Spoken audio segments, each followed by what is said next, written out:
32, almost 33 years. It's a great company.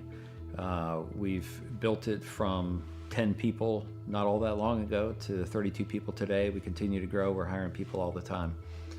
If there's one thing that I could do, like before my time is up at Chapman, it is making sure that we've built a company that will stand the test of time. And my goal as the current owner of the company, or one of the owners of the company, is to ensure that we can pass the ownership of the organization on to the next generation of people coming up the ranks today.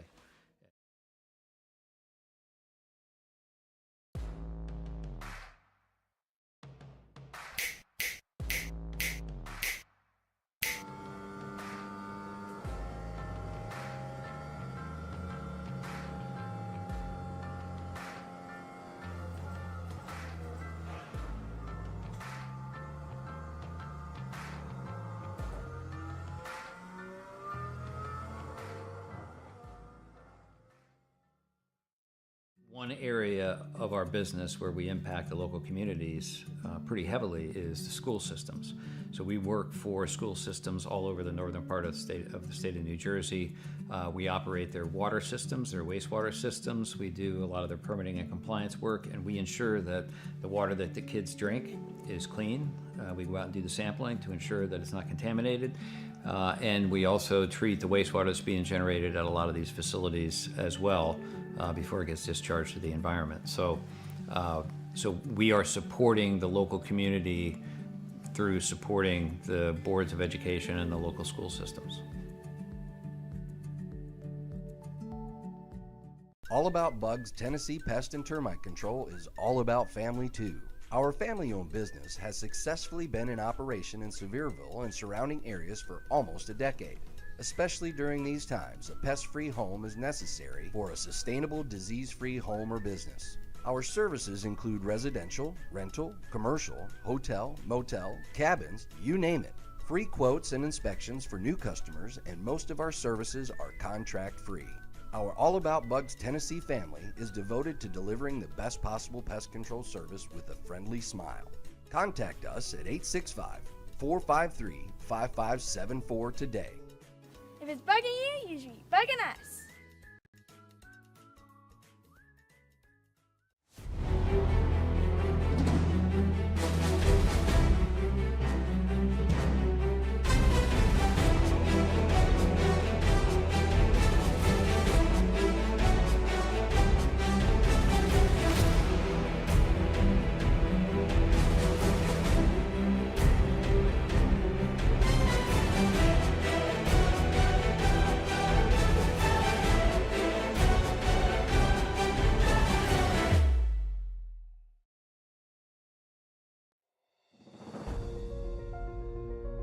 Fenway Park, Wrigley Field, Madison Square Garden, and Lambeau Field.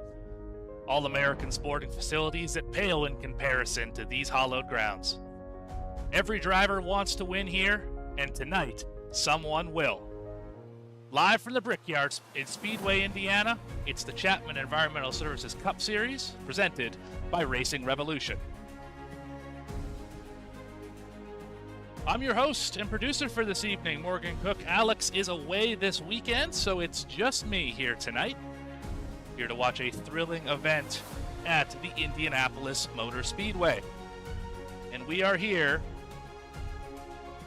for the KSX Racing Graphics Kiss the Bricks 200 from Indianapolis. 5 races left to set the playoff field. Let's look at the points right now. Grant Thorpe punched his ticket last week in Pocono with a thrilling fuel mileage win. Could see it again tonight here in Indy. There are all the points on your screen. Everyone with 1,000. They are locked into the playoffs with a win. That entire right column is not locked into the playoffs with a win. I believe Tay McDonald, though, mathematically in the playoffs. I could be wrong about that. Going to be tough for him to not make it from where he is. But everyone on the right side of that column is able to make the playoffs with a win. A few others not on the screen include Nick Alves can win his way in to the playoffs. So we'll see what happens here tonight in Indianapolis. Let's have a look at the track. There it is right there, built in 1909, the third oldest continually operated racing facility on this earth behind, I believe it's Brooklands, sorry, and the Milwaukee Mile. 2.5 miles, 9-degree banking in the corners. That's the same as the straightaway at Dover, just to give you a little bit of an idea how flat this racetrack is.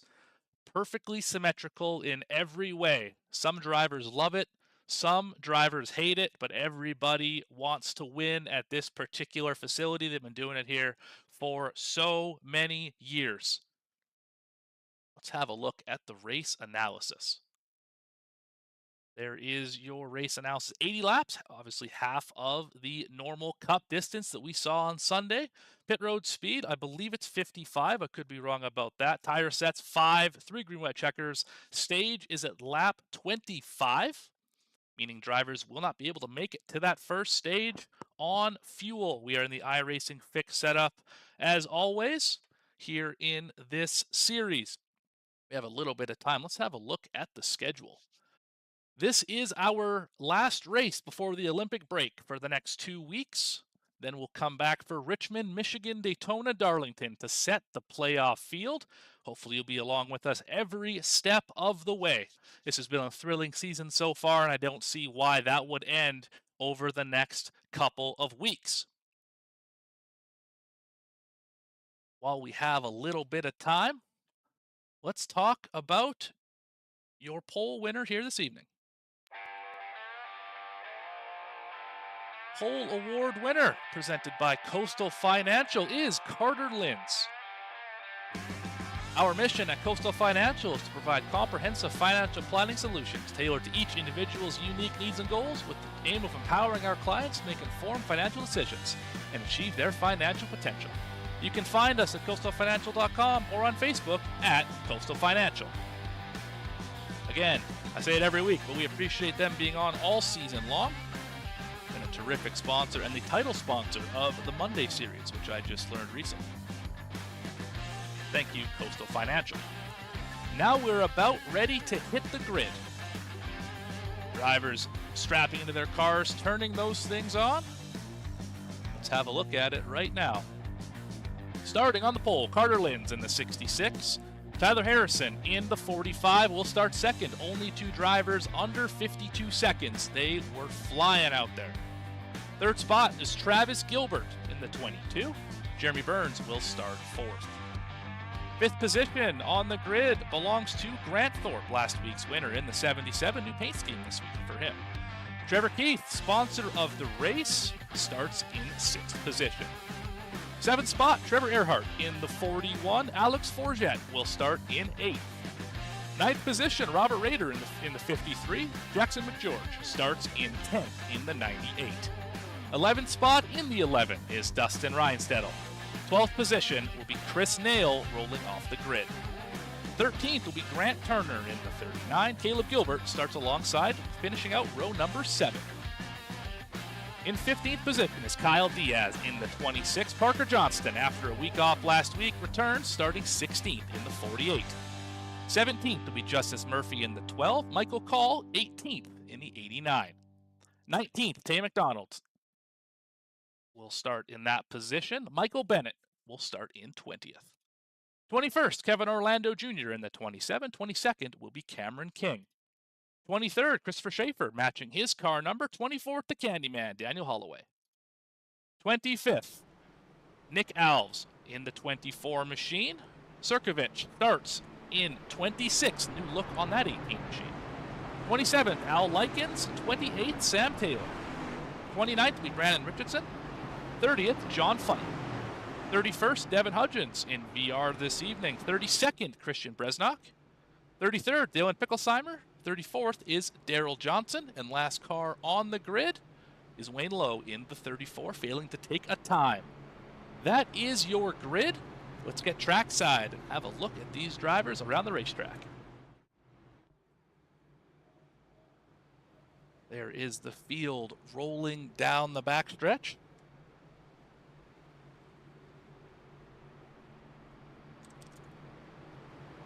Getting ready for a thrilling race in Indianapolis, as always.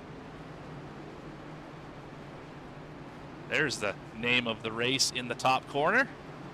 Apologies, KSX Racing Graphics. We're there now. We got it fixed. Carter Linz leading the field into turn number 4. Probably the only time I'll say that all season other than at a road course.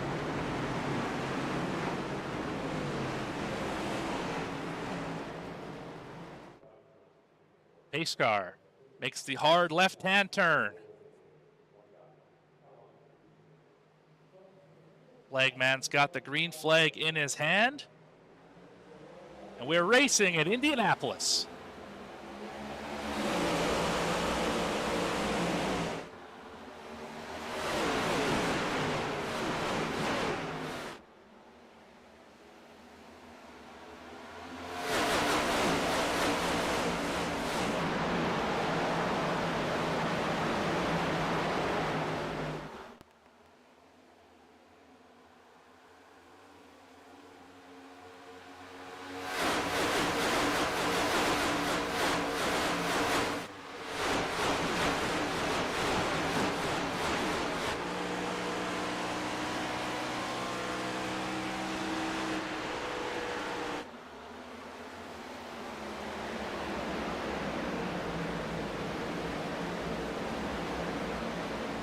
Carter Linz going to lead lap 1, although he's under fire from Travis Gilbert.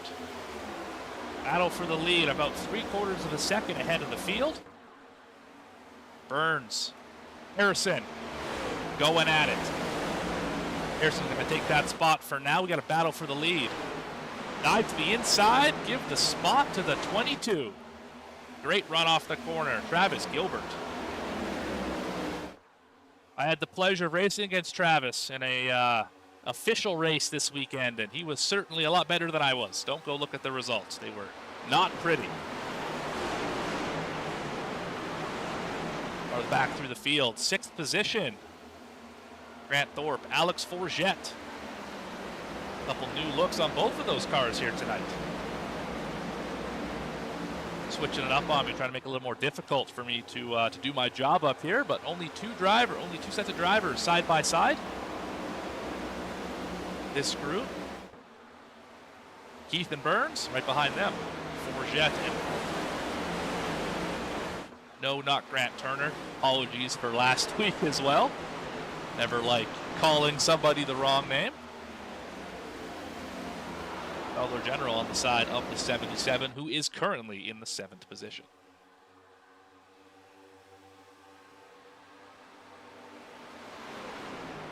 A little further back, another 2 wide. Chris Nail, the inside of Dustin Reinstedel. Another new look on the 26. No more Dominoes. Say hello to 7-Eleven. Right behind this battle. 3 laps complete. 25 is the stage. Right now, drivers just trying to get everything that they can get. While the tires are good, the spots are close together, and we are all bottled up.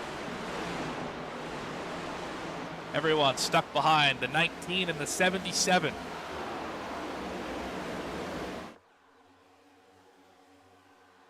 As they try and make something happen here.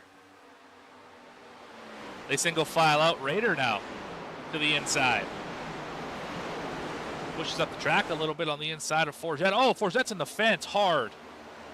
Big hit. No scrapes on the side of that 19. He should be okay, but I don't think he's going to be too happy with the 53. We'll watch this one here. Bump drafting down the straightaway. Not a good sign in Indianapolis. Into turn 1. Nothing doing. 19's going to lose the spot, however, to Erhardt.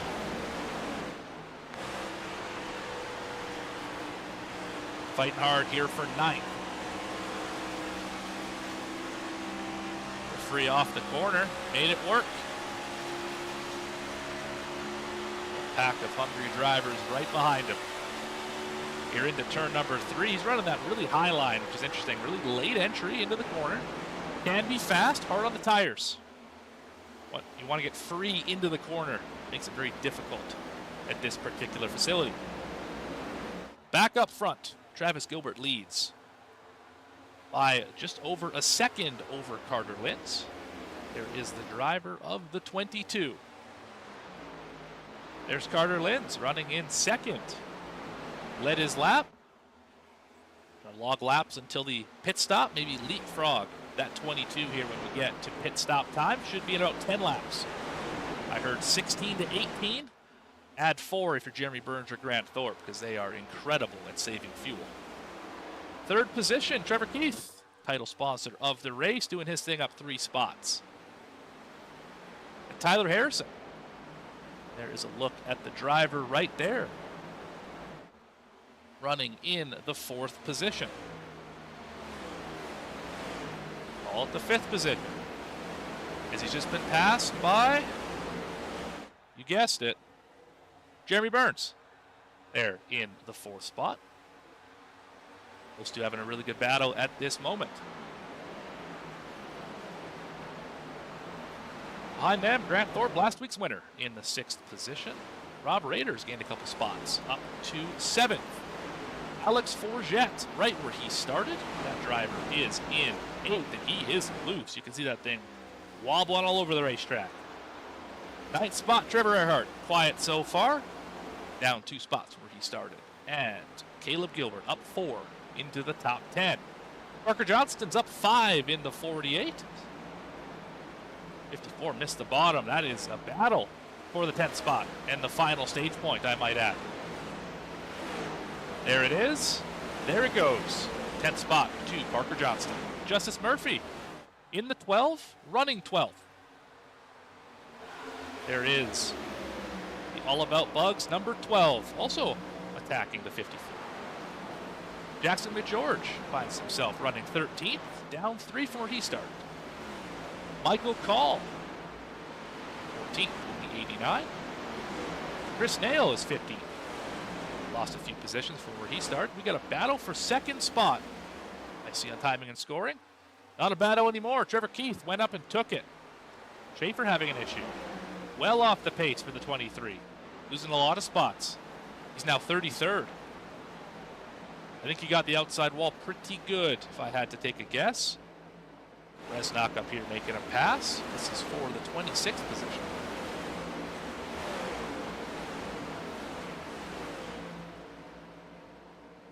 So can Keith chase down Gilbert? That's the gap. That gap is 1.7 seconds.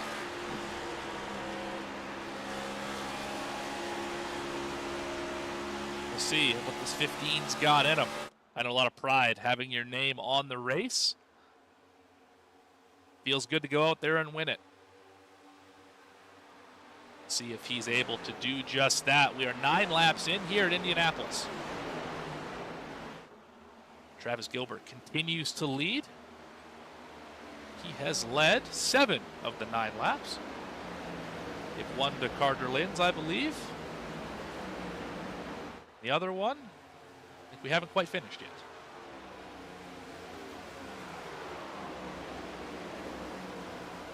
A little further back in the field, pick it up at 16th position. Tay McDonald, who's had a lot of speed in the last few weeks, but not a lot to show for it. Up 3 spots from his starting position. Kyle Diaz, talked about him already in that new look 26. He is 17. Grant Turner doing his thing. There is a look at Grant Turner. There it is. Hot Wheels on the t-shirt. Sun in the background. In 18th position. I can't imagine this place would be very much fun to drive with the Thrustmaster Formula wheel, but hey, you do you, Grant Turner. You do you. 19th spot, Dustin Reinstedt in the 11. 20th is Michael Bennett. There is Michael. Calm, cool, and collected as always. In the Slurp Soda's number 14. 21st is Nick Alves. I'm going to get him on the camera this time. Missed him last week. Look how close he is to the wheel. He is really getting after there in the 24 machine.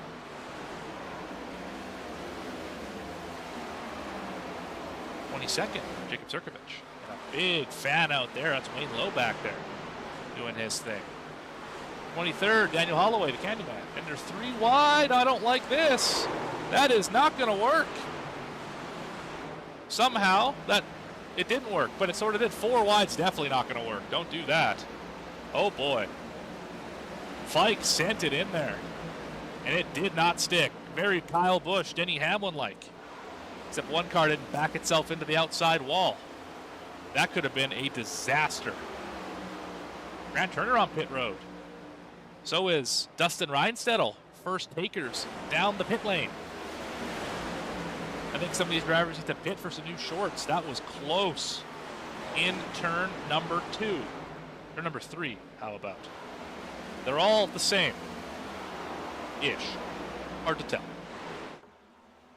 Back up front, Travis Gilbert has pulled away by 2/10 since the last time we checked in over Trevor Keith. Jeremy Burns leading this group. 5 or so cars. See them all. More than 5. Counting is not one of my strengths. Here he is, about 3 seconds back of your leader. Pit stops coming very quickly. Very quickly indeed. Got one more driver on the driver cam that I did not show earlier. That would be Devin Hudgens. There he is in VR. He can't see us, but we can see him. Rolling off of turn number 2 down the backstretch. And that blacked out 84.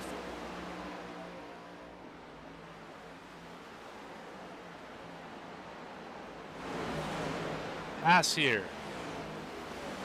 Pit stops as well. See at the bottom of the screen. Grant Thorpe not happy with the 6th position. He wants 5th. Something's going on with Carter Lids. We're 3 wide into turn number 1. Offset.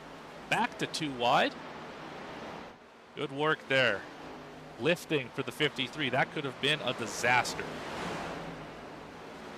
We're not sure what's going on with the 66. Not sure if the balance is off. But something is not right. He has lost 5 spots since the start of this race. Obviously your pole sitter. I do see a wild Grant Turner in the middle of this battle. Obviously he is 1 lap down due to just pitting. There he is. Going to be one of the first takers on pit road. I don't know if tires are going to matter all that much. We're only 4/10.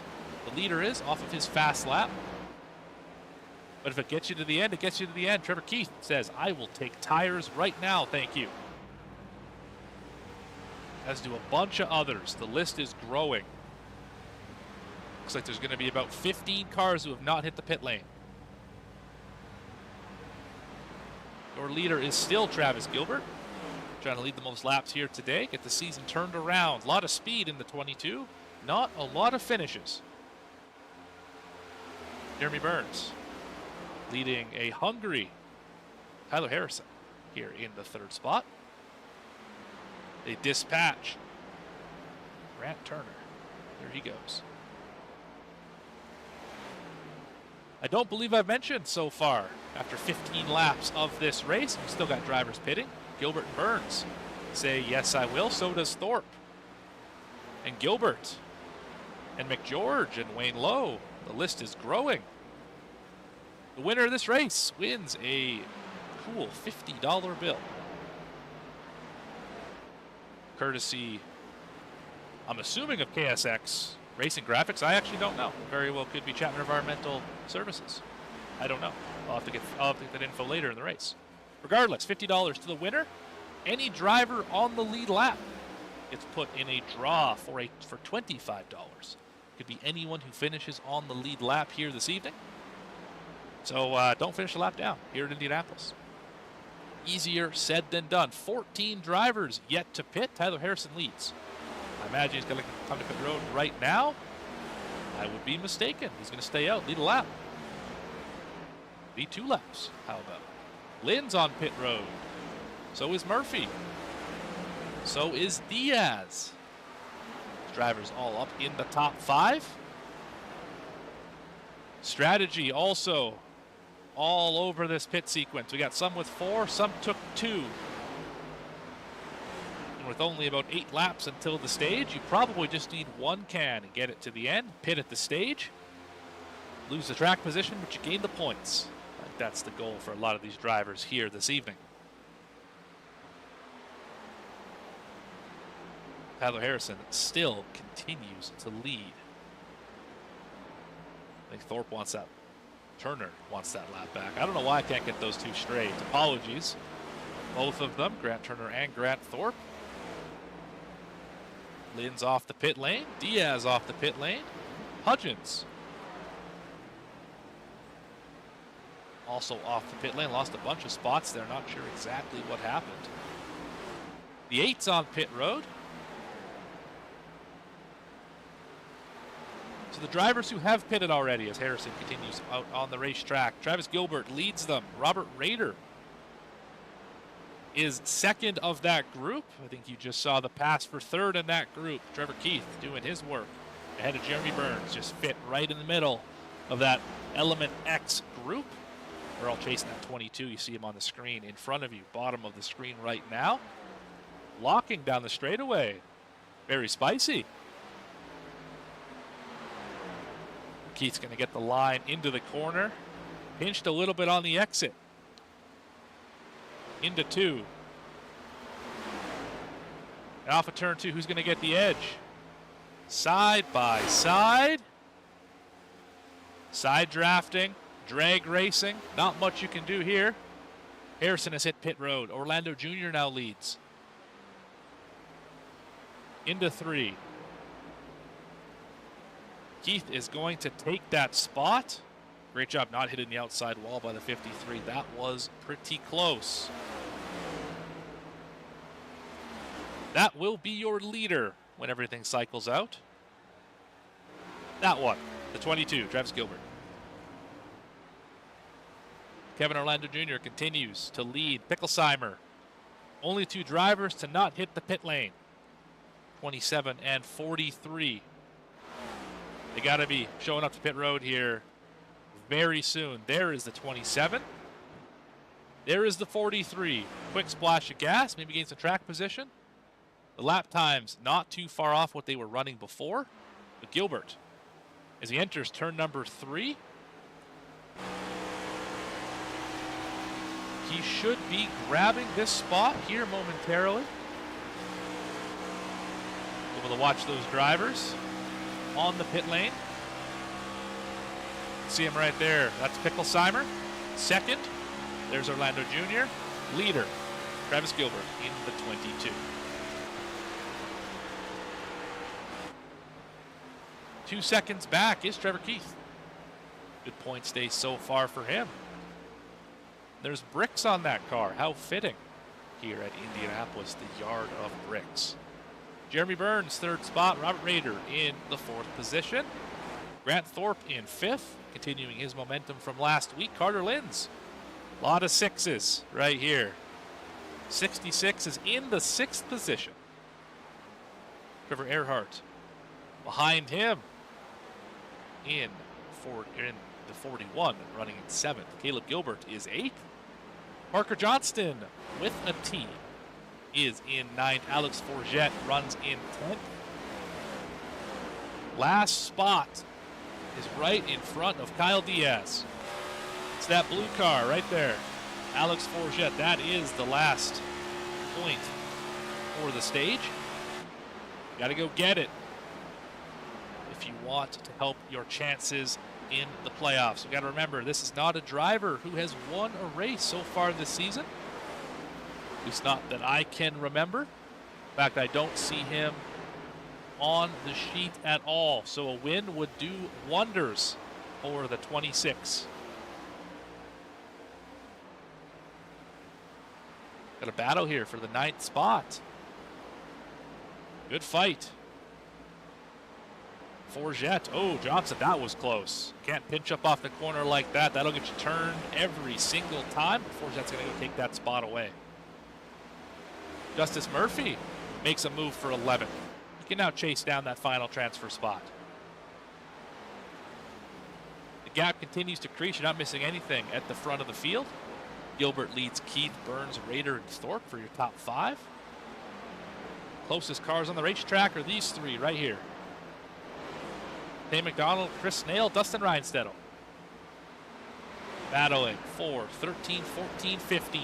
Can't quite sort it out before the end of the stage. Nail. I think I'm going to take it for now.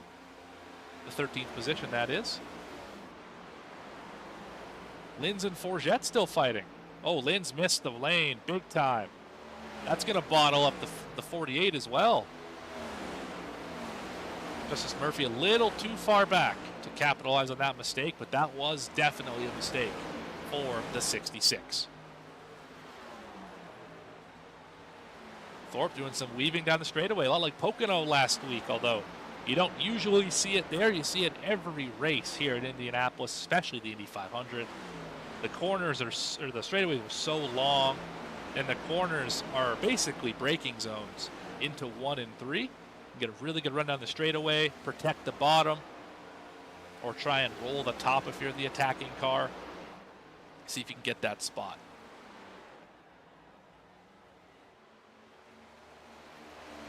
Devin Hudgens off the racing surface, not sure what's going on there. 3 cars at this point, 1 lap down, about to be 4. Hudgens, Schaefer, Cameron King, and Wayne Lowe not having the start to the race they were hoping for. Last car on the lead lap is Dylan Picklesheimer, right there in the 43. Couple battles on the racetrack. Forget still taking spots. He's going to move up to the 7th position over Caleb Gilbert. Behind them, Justice Murphy has found the top 10. Just dispatched Carter Linz, who is not enjoying the long run. Very fast short run car in the 66. Not great on the long run. Tyler Harrison loses a spot to the new look 18 machine. Those are trees. There he is, sort of. Apologies for that, everyone. If that made you sick at home, I feel a little sick to my stomach now, but there's the 18, Jacob Turkovich. Into the outside wall. Carries on.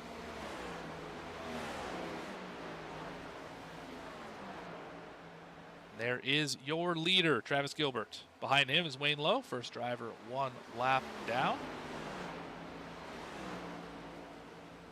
Sorry, first driver 2 laps down. Apologies for that. There's a look at the 34, currently in 35th, right where he started. But this is the last lap of the stage. Coming around out of turn number 4. Your stage winner, Travis Gilbert, in the 22. There he is across the stripe, made of bricks. We'll get into that here in just a minute. Second, Trevor Keith in the 15. Third spot, Jeremy Burns. Robert Rader belongs, or right behind him, sorry, in 4th. 5th to be Trevor Erhardt. 6th, Alex Forget. Good run there after the pit stop. Caleb Gilbert in 7th. Parker Johnston, 8th. Grant Thorpe is 9th. Justice Murphy, last driver in the top 10 for the stage. Pays points, don't you know? Important to get those, especially with the playoffs looming so close where we are right now. Only 4 and 4 3/4 right now, since we're into this race already. Races remaining until we set the field. I believe Darlington is the last race. Let's see if I'm right. I am. Darlington will set the stage for the playoffs. Should be thrilling. Darlington's a great racetrack.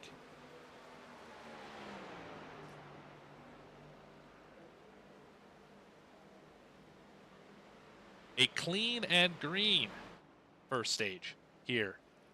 Chapman Environmental Services Cup Series, presented by Racing Revolution. Travis Gilbert led most of the laps, 21 of the 26 complete. Pit cycle obviously didn't help him a ton, leading every lap, but nonetheless, he was able to get it done. Only one driver in the top 10 took 4 tires. That driver Alex Forget. Makes sense why he was so much better the longer this run went on, and he could be aggressive, which we all know very much suits that driver's style. He'll make it exciting all by himself. Raider having an issue. Not sure what's going on here. I would say out of gas, but that would be interesting at this point in the race. I'm wondering if it's a penalty by chance. Maybe a blend line violation. I'm sure I'll hear about this later in the show. What happened exactly to the 53? He's still rolling around the racetrack. He might be out of fuel, as he has fallen back to second last car on the lead lap. Only Hudgens, who's currently getting his lap back, is farther behind. He might be out of fuel. Everyone else is on pit road. We'll keep an eye on that 53, see if he's able to make it back or if he has to tow. Towing would be disastrous for that driver's chances. See these narrow pit boxes. Burns a little too long in his box. Here comes Harrison. Nail might win that race off pit road. I think he will win the race off the pit lane.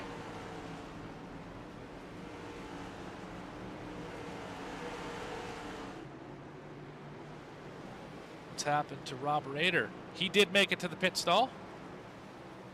Well, he's already a lap down, so I don't know what happened here to this 53, but was, I believe, 5th at the end of the stage. He's going to restart a lap down, at least one lap down, possibly more. He's still in the box. This must be a tow. I don't think he was able to make it to the pit lane under his own power. This is going to change things, certainly in this race. Here is the choose. Give you a good look here as they exit the choose. If you're on the access road like the 88 and the 45, you get the inside. On the racetrack like the 22, you get the outside. You can see all the different choices here as we do the choose with 2 laps to green. See if you can find your favorite driver on this racing facility. And if you weren't sure, this racetrack with grandstands almost all the way around it. The largest capacity sporting venue on Earth. Huge is this racetrack. Absolutely massive. But it would just not be right if we didn't talk about the sponsor of the race. Find Keystone Racing Graphics on Facebook for all your logos, paints, graphics, etc. Make custom for your wants and needs. Doesn't matter if it's your first or last. KSX will make sure you look good so you can feel good and race good. KSX Graphics. There you go. Bricks on the side. Obviously this place called the Brickyard, and if you weren't aware, this racetrack used to be made of bricks. Paved with bricks back in 1909. Asphalt was not plentiful, I wouldn't imagine. That was the best they could do, and somehow it was still the smoothest racetrack on the earth. Don't know how they did that, but good for them. Obviously been repaved since then a few times. Now the only part that is brick is right here, the front start-finish line. There it is. Customary for drivers at the end of the race, once they win, go kiss the bricks. They all line up along the front stretch, or along the start-finish line, I should say, and bend over, kiss the brick, celebrate. One of the honored traditions throughout racing. Indy gets the milk. Stock cars, they just kiss the ground.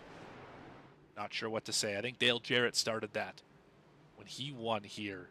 I think 1995. I could be wrong about the year, but I believe it was Dale Jarrett that started that trend.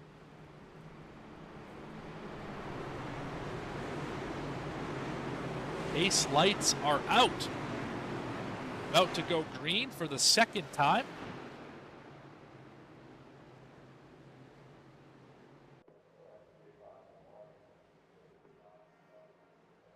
into the restart zone. Nail on the inside. Good launch. Everyone trying to find a little spot on the start. Big jump into turn 1 for the 88. He's going to take the lead. Little door banging for second. Harrison and Gilbert. Not settled on who's going to take that spot. Harrison pushes the track a little bit. Oh, they really hit each other. Oh, a little temper flaring here. Lap 30 of 80 in Indianapolis. And Keith's going to give him a push. Thought about that move to the inside. To chop the nose, couldn't make it work. Harrison gets tight. Give the spot to the 15. The 19s wants another one. Little outside wall contact there for Forget. He's going to slot in right behind the 45. Oh, big wall contact. That's Turner. Holloway. How are we still green? Oh my goodness. What a disaster back here. 3 wide into the corner. Raider back under power. Let's see what happened right there. That was wild.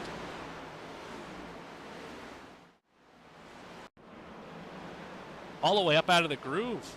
This is into 3. They're 4 wide. That's not a good sign. Sam Taylor on the bottom right there. These two drivers just come together. Looks like loose, still can't save it. And then he got hooked by Picklesheimer. No, that's Richardson. Hooked the 21. Everyone keeps it straight.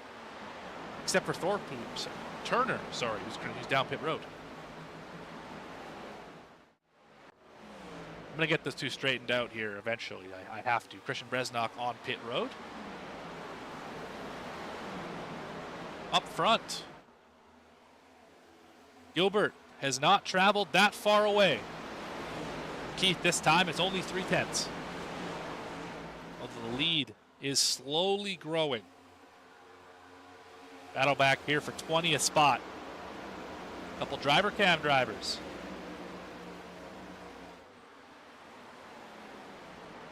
There is Nick Alves in the 24.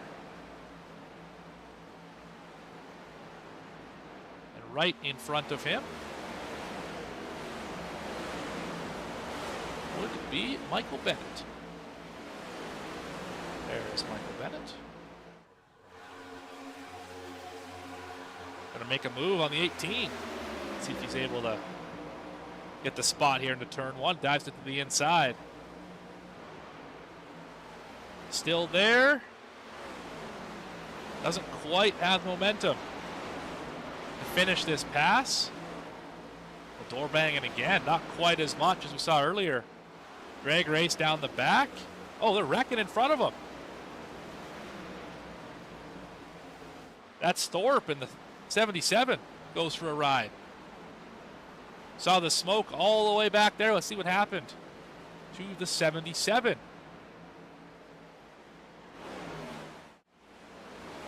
And I bet he's happy that he won last week. Doesn't have to worry about points other than seeding.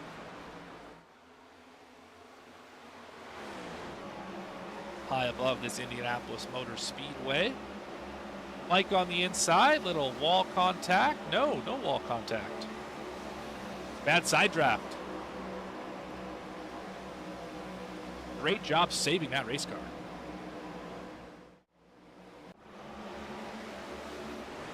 He's fallen back to the 23rd spot. Officer's having a much better run than that before the contact with Fike, who's currently 16th and in a wad of cars. 5, 6 cars. Oh, can't go that high. 18, that is not going to work out for him. He loses all those positions.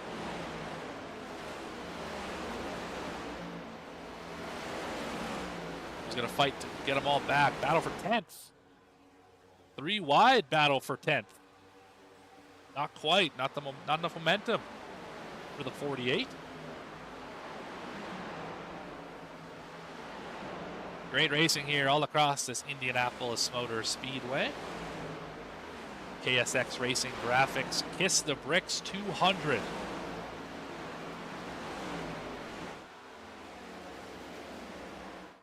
Drivers hitting the wall. Oh, big slide for Johnson back there.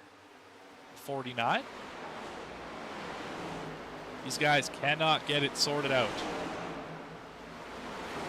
Simply impossible.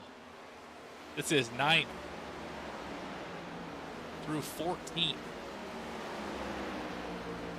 All running together. Frustrating sight.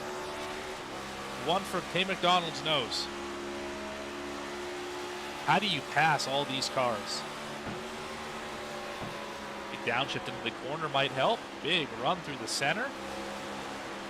Where do you go? Can't go to the top because you're getting the outside wall. Can't go to the bottom because you'll walk up the racetrack. Did get one. Yeah, it's going to lose a spot to Tay McDonald. Closer to the front. Travis Gilbert continues to lead very much. Like a lot of races we've seen this year, this 22 has been fast. I think back to Loudon. I think back to Nashville, where this driver led a lot of that race. Had an issue late and was unable to finish. Battle for 26th. Went away from the camera there. Sorted out for now. In front of them, 24th spot. Linz and Johnson. We just saw the 49 slide off the corner. We know the 66 has had trouble with the long runs all day. Good news is this run should only go another 7 to 9 laps, I would think, before you're hitting pit road at the latest.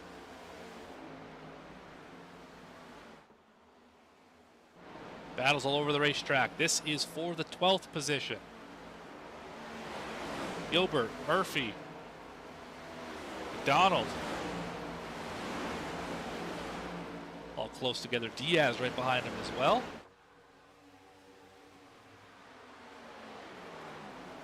See how big the runs are. You just saw the 27 pull out and pass Michael Call. He was standing still. He's very much not standing still.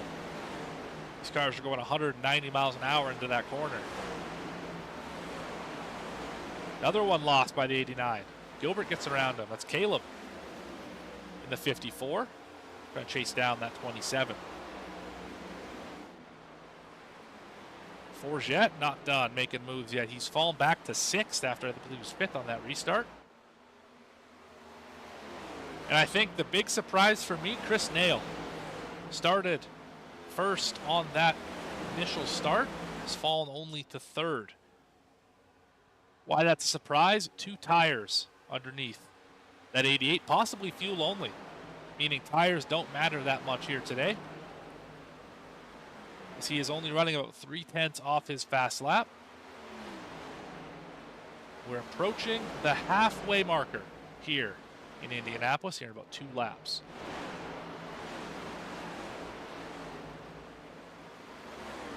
Couple double digits here, fighting for 22nd. Big loose off the corner for the 66. 77 trying to rebound from that slide. Going to get one back here. He's able to hold on. Make it happen here on the top side.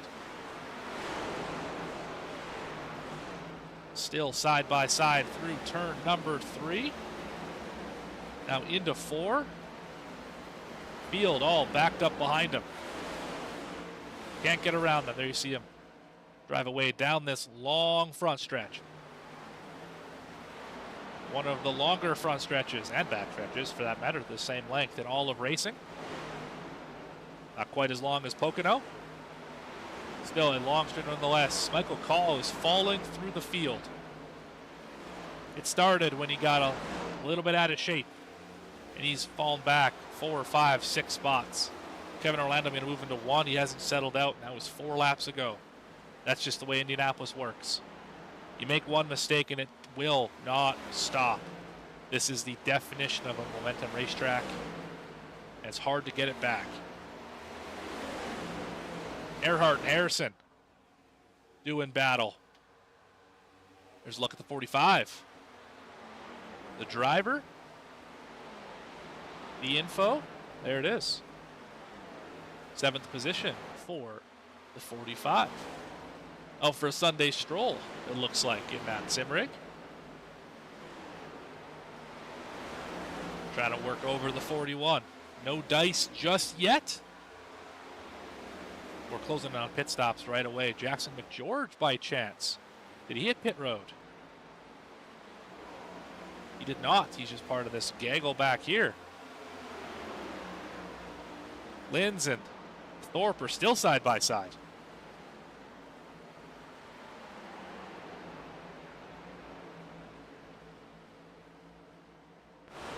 Still side by side. Cannot get it straightened out.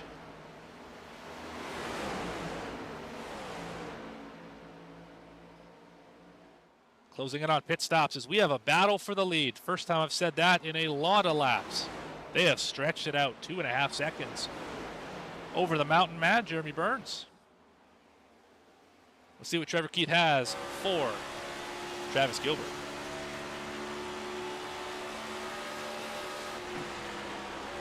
Into turn 3, here to the downshift. Let the engine do the work for you.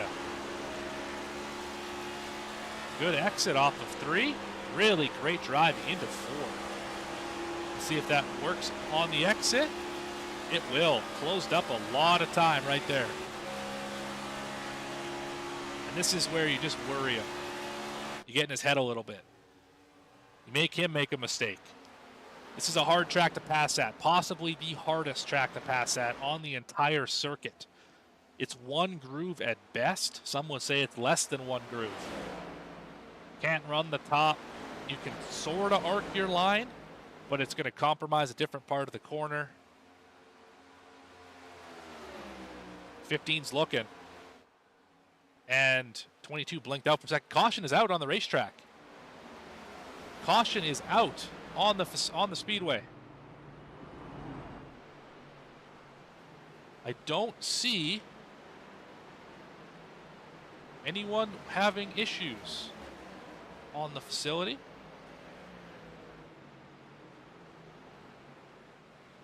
Interesting. Let's have a look at Wayne Lowe. That left front looks like it's been in little contact.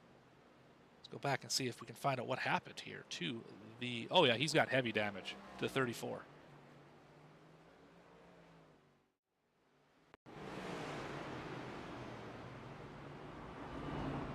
Big contact there.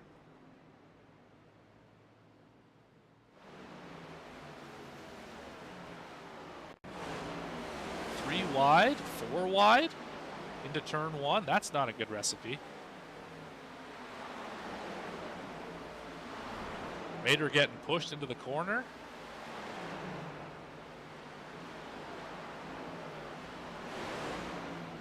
Oh, Schaefer and Wayne Lowe hooked together, and 34 stuck on the outside wall.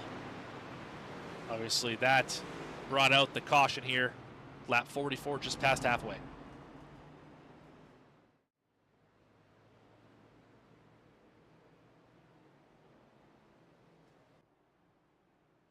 There is, well, there's a look at the pylon. Behind that pylon, I promise, is the 34 on pit road. It's everybody that come down the pit lane.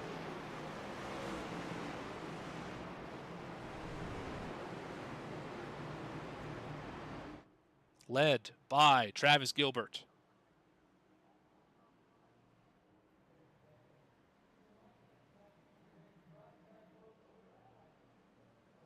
I think this puts you in a spot to stop it from here. One stop. Yeah, you're right on the edge of a one stop. You probably need one stop and a splash and go. That sounds like Grant Thorpe music. Might be able to stretch this. Jeremy Burns as well, if we're looking at last week. That's 4 or so laps. By my estimations, you're going to be short. Might be able to stretch it on fuel. Again off pit road. Oh, the 19 with a great launch. 22 is going to get him, however. 19 get a bunch of spots. I don't know how he wasn't speeding in the middle of the pit road.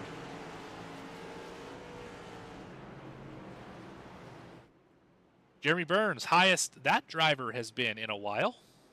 Trevor Keith falls back 1 spot. Forget up to 4th. Erhardt up to 5th. Nails in 6th. Harrison 7th. Parker Johnston with the T is 8th. Justice Murphy 9th. Kyle Diaz in the 10th position. That is a look at your top 10 right now. We're going to take a quick commercial break. You have been watching the Chapman Environmental Services Cup Series, the KSX Racing Graphics Kiss the Bricks 200 here from the Indianapolis Motor Speedway. We'll be back right after this.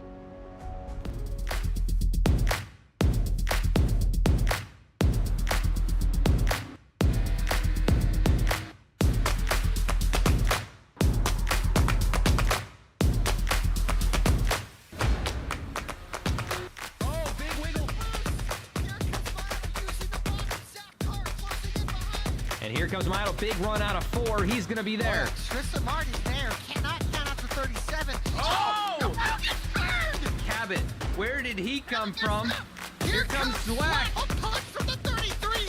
It's a drag race. The Magic Man wins it Auto Club.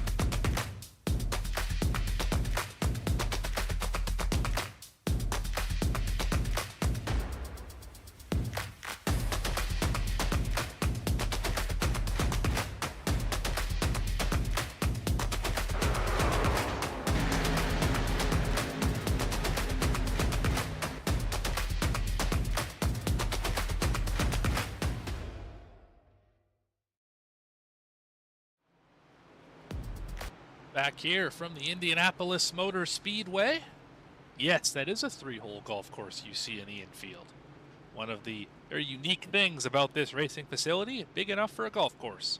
In the middle of it, then you can see the rest of it off of the backstretch, where the cars are currently pacing. There they are, pace lights out on that iRacing pace car. See the field roll by. Every driver still in this race with the exception of Cameron King, who is 15 laps down in 35th position. Other drivers not having the greatest of nights. Wayne Lowe 34th, Grant Turner 33rd, 4 and 2 laps down respectively for those drivers.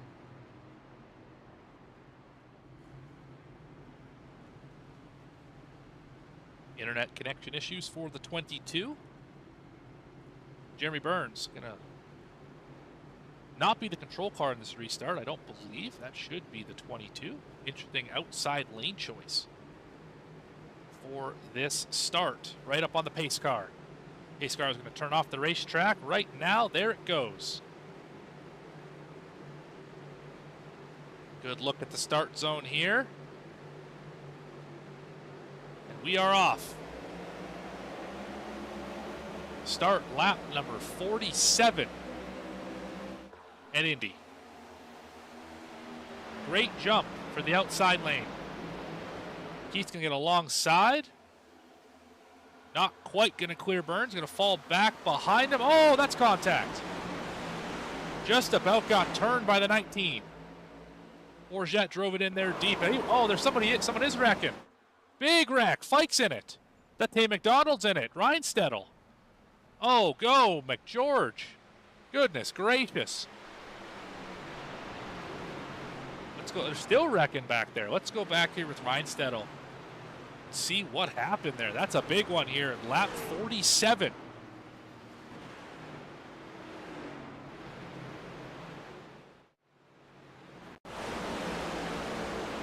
See them all jockeying for position.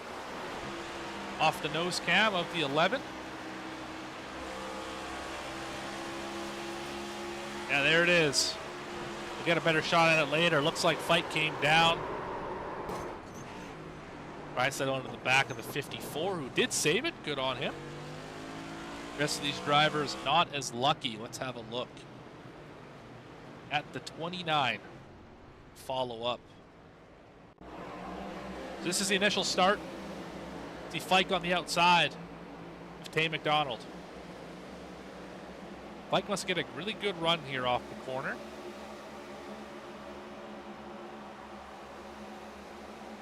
Oh, Tay McDonald's to lift a little bit.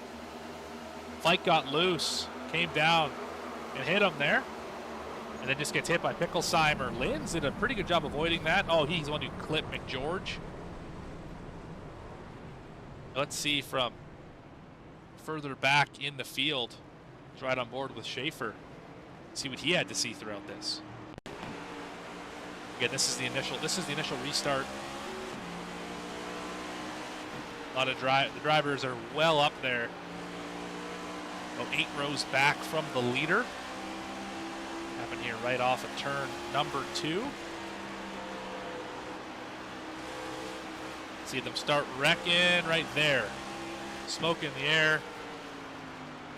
Good job backing it down for the 23. Not going to gain anything in this situation. Cars in the grass as well. That's Sam Taylor down there. Got a broadside 98. Makes it through unscathed. Good job, Mr. Schaefer.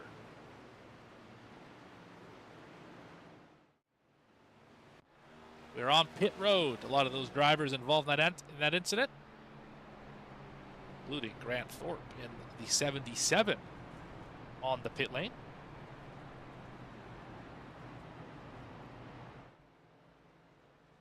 I think it's time we grab a driver, do a little interview. How does that sound? And let's grab race sponsor, Trevor Keith.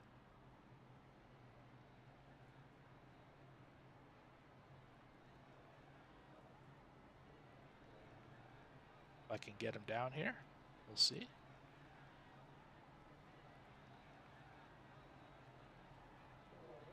Maybe I cannot get him down here.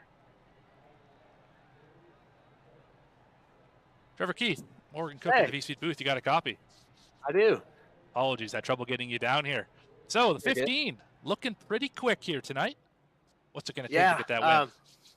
Man, I really wish that would have stayed green there because I was getting a run on Travis. Travis is really good in the short run. I think I got him in the long run. So we need some long runs here. We also need to get by Jeremy. He's going to fight hard there in second. And sucks he got me out of the pits there. But just try to stay clean here. And we got to get around Jeremy fast. And so we can keep up with Travis. If we don't get Travis's draft, he might drive away again like he did in stage 1. So the 22 is going to be hard to beat tonight. No mistakes, all that stuff. Right on. Well, it's been pretty good so far for the driver of the KSX Racing Graphics 15. Why don't you tell us a little bit about the title sponsor of this race? Yeah, so KSX, we make logos, iRacing paint schemes, banners, anything you can think of. We try to make it. You find us on Facebook, Keystone Racing Graphics. We got some logos on a real race car. We got paint schemes out here, the 15, the 18, the 12, the 41. They're all KSX paint schemes. Some of your favorites were made by us. And we're just happy to be here with RR. Happy to support the league, win this race, and have some fun, too. Maybe we can win this thing. Yeah, you bet. $50 up on the line. Do you know who put that up? Was it yourself or was it somebody else? KSX. KSX, Yep. That's what I thought. And I did say that on the broadcast. Go back, rewind it. It was there. Anyway, good luck here. What channel were you in? BD. BDE. I will put you back there right away. That was driver 15, Trevor Keith. Thank you.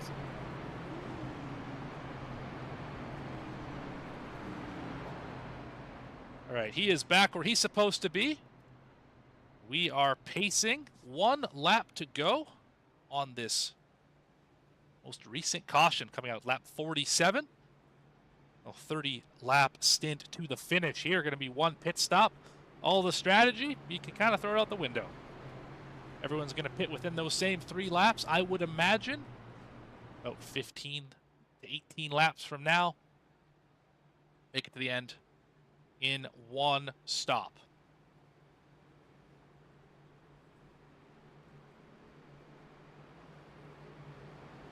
Get the ticker up on the screen. There it is. Gilbert, Burns, Keith, Harrison, Erhardt, Forget, Johnston, Nail, Murphy, and Orlando are your top 10.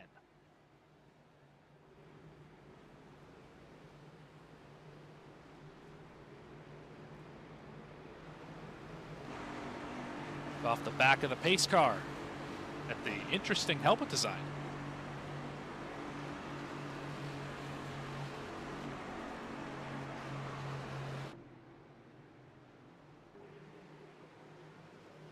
Into the restart zone. 22 on the outside. Kind of jumps to get this time. Oh, he jackrabbited the start. That's going to cause big issues throughout this field. I don't see any cautions quite yet. Oh, they are just about wrecking back there.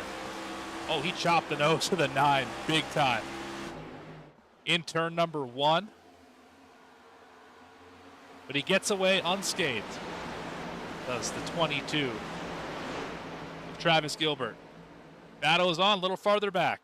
We got cars all over this racetrack. Look at that. 3 widen spots. Bobbing and weaving. Trevor Keith said he's got to get by Burns. Burns in the outside wall, hard. So is Nail, a little further back. Still racing, side by side for second. There goes Justice Murphy, Kevin Orlando Jr. trying to get around the 88. Gives second for the moment. Trevor Keith with a little help from his friends. 41 driving it deep into the corner. Just about big contact. There is contact. Look at this. 5 cars, 6 cars all together. Oh, don't slide up. That's not a good idea. That would have been a day ender for the 41.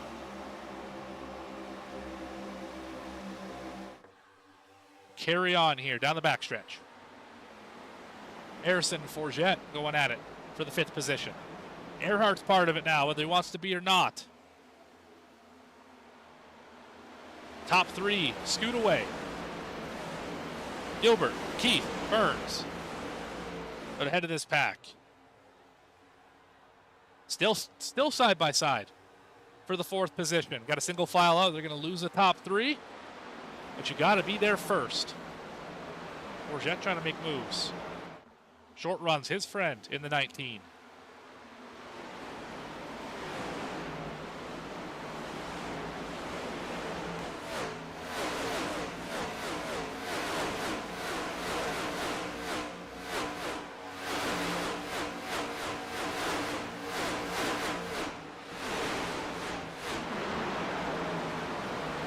Erhardt does get it done. Gonna take that spot away. We have cameras all over the place, folks, in the grandstands and everything. Great look at the sight lines of this Indianapolis Motor Speedway down the front stretch. See, everyone's pretty much single filed out until you get the 10th spot. Chris Nail just about got in the door of that 12 car. 12 car in the wall a little bit, comes down, saves it. Orlando Jr. there to pounce. No harm, no foul so far. Oh, big loose for the 88. Goodness gracious. Down the backstretch. Oh, he turned him. He turned him. The 12's around in the grass. Justice Murphy. There he is. Big damage on the 12. We saw it live. Side draft gone wrong. Let's go back and watch it another time from the blimp view.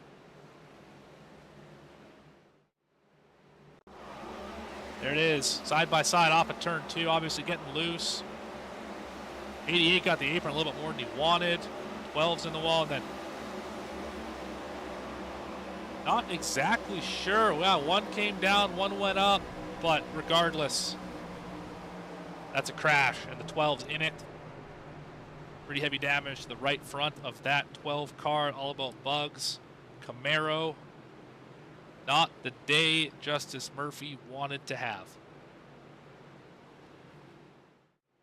Should see that car on pit road here shortly, I would think. He might think about staying out. Yeah, pretty heavy damage for this facility. How fast, how much the draft matters. Looks like we're on the choose right now. There is the field rolling through turn 3. Maybe not choosing quite this time. Only one car's on the bottom. That would be unlikely. That would be unlikely, to say the least. Wonder if that's ever happened on a racetrack that has a choose rule initiated, where everyone picks the same lane, except for one person who's like, I can make it work on the other lane. And I wonder how that would work. I know that's how they used to do the restarts in NASCAR. Well before the choose rule, they had single file. Lap cars on the inside, lead lap cars on the outside. Half the pack is going to pit. Half the pack's going to stay out, led by Michael Call in 15th, the first driver to bring it down the pit lane. There he is.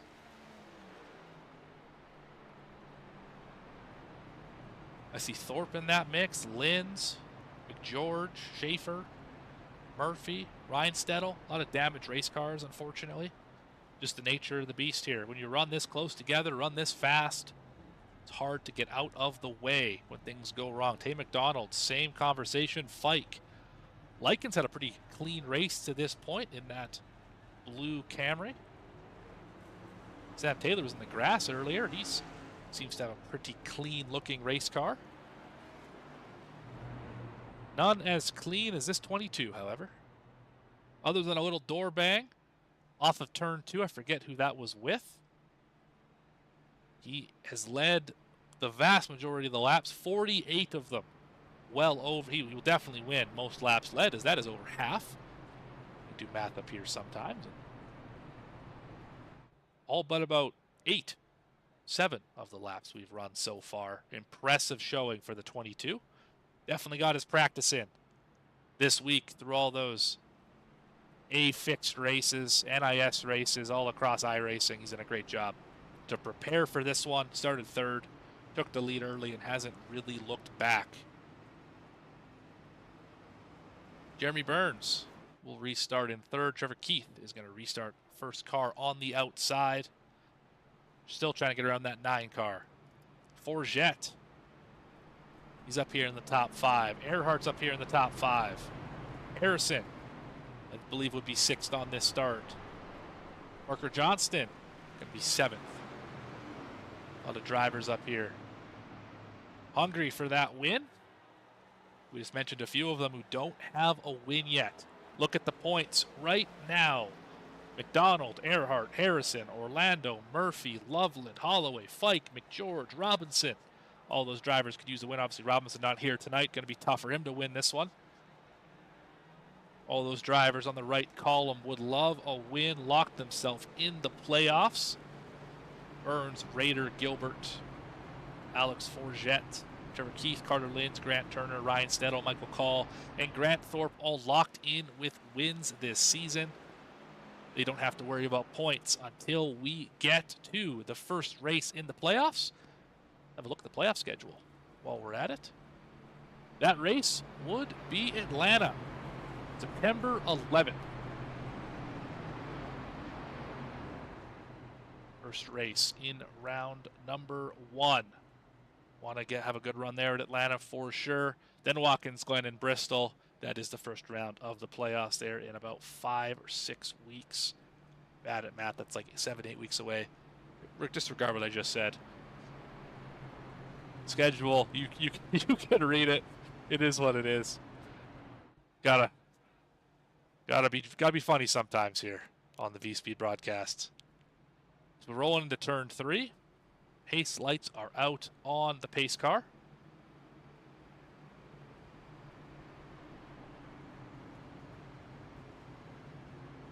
But if you're enjoying what you're seeing here at Indianapolis, Chapman Environmental Services Cup Series, don't forget to like and subscribe to the channel.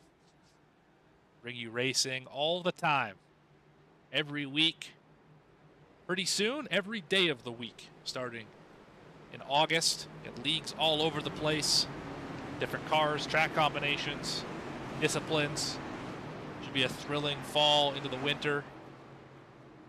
Can't wait to see you all there. As these drivers can't wait to see that restart zone, that green flag. See if we can time it better on this start. Door banging.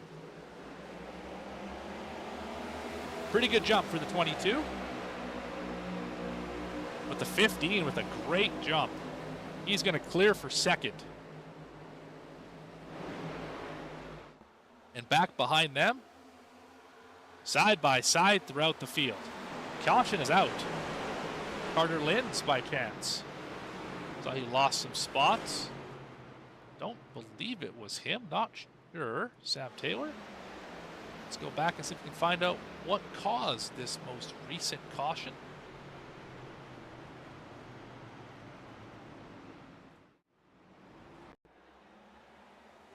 Let's have a look here. We're looking back through the entire field at this point.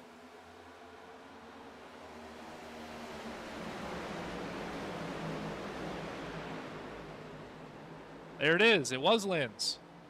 Not sure how that counts as a caution, but good save by the 66. Got a little bit of help.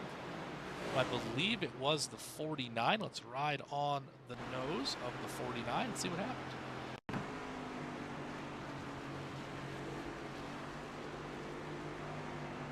Obviously, initial restart here. Been that 57 or so.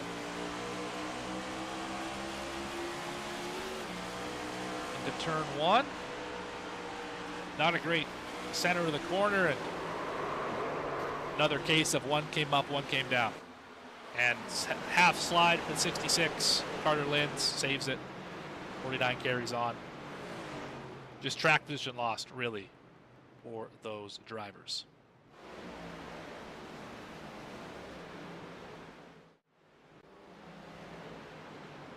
A race recap might be in order. First stage, completely green. Since then, 4 cautions for cause, 1 caution for the stage. And we're still not pitting. Jeremy Burns is, so is Forget. Orlando Jr., Caleb Gilbert, Robert Rader are going to follow them down the pit lane. 5 cautions, 6 lead changes. It's been a good one. It doesn't quite tell the story. Those 6 lead changes, 1 driver has led the vast majority of the laps. We're looking right at him. That would be Travis Gilbert in the 22.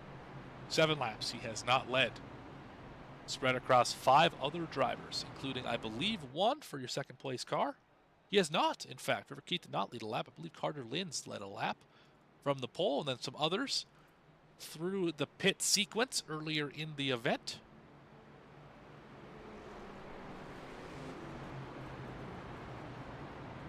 Looks like the drivers on pit road start at about 21st position. Robert Rader, there she is coming off the pit lane.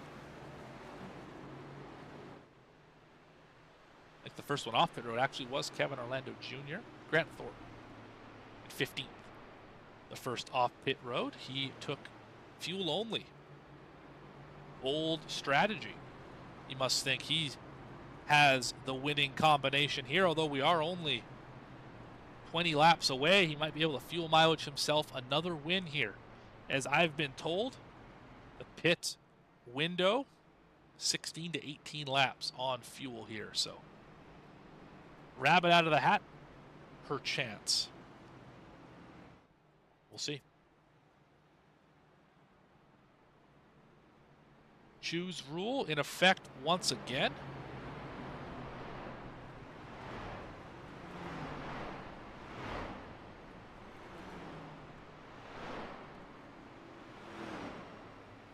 Look throughout your entire field as they all pick their lanes for this start. And they all converge back together off the exit of turn 4. Somebody blow a motor by chance? That smoke's supposed to be in the race car. They'll be on pit road too long, maybe? See here, once the pylon gets out of the way. I don't see anyone. Interesting. Must be some fans having a bonfire in the infield. Although I wouldn't expect things to get too rowdy in Indianapolis. Maybe Talladega and Atlanta. Indianapolis, not so much. But this is one of the most famous racetracks in the entire world. Everybody knows about this place. It's on every racing video game, it seems. It's on Pretty Good Racing most of the time. I've already mentioned its phenomenal seating capacity. 3rd oldest continual operated track in the world. First racetrack with the name Speedway. in the name. Interesting little tidbit for you. And the first race here was not an automobile race in 1909. It was, in fact, a helium air balloon race where the winner ended up somewhere in Alabama. Yes, that did happen. First NASCAR race here, 1994, won by Jeff Gordon.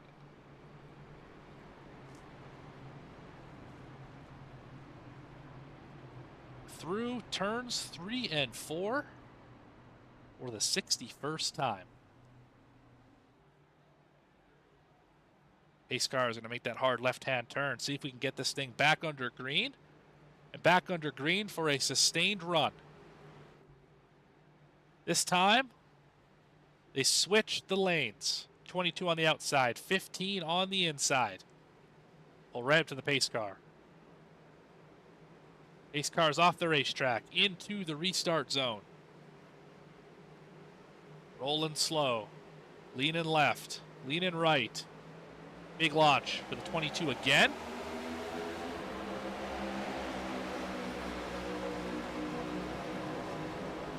Side by side, behind the top two. 45's having a great day, so is the 41. They battle for third. Nail and Diaz. All these drivers need to pit at least one more time to make it on fuel. When will it happen? Will they have enough cautions to make it? Questions aplenty here at Indianapolis. Battle for fifth. Diaz, Nail. Into the outside wall for most of the field. Off of turn number 3. Single file out. Sam Taylor, 9th spot, first car out of line. Nick Alves.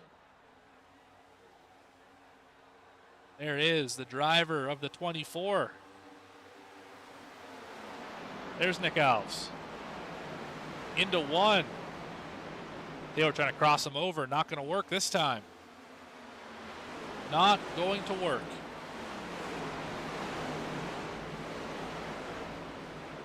Further back, Rader, Thorpe. This might be the battle for the first car. I believe actually Jeremy Burns will be the first car who just pitted.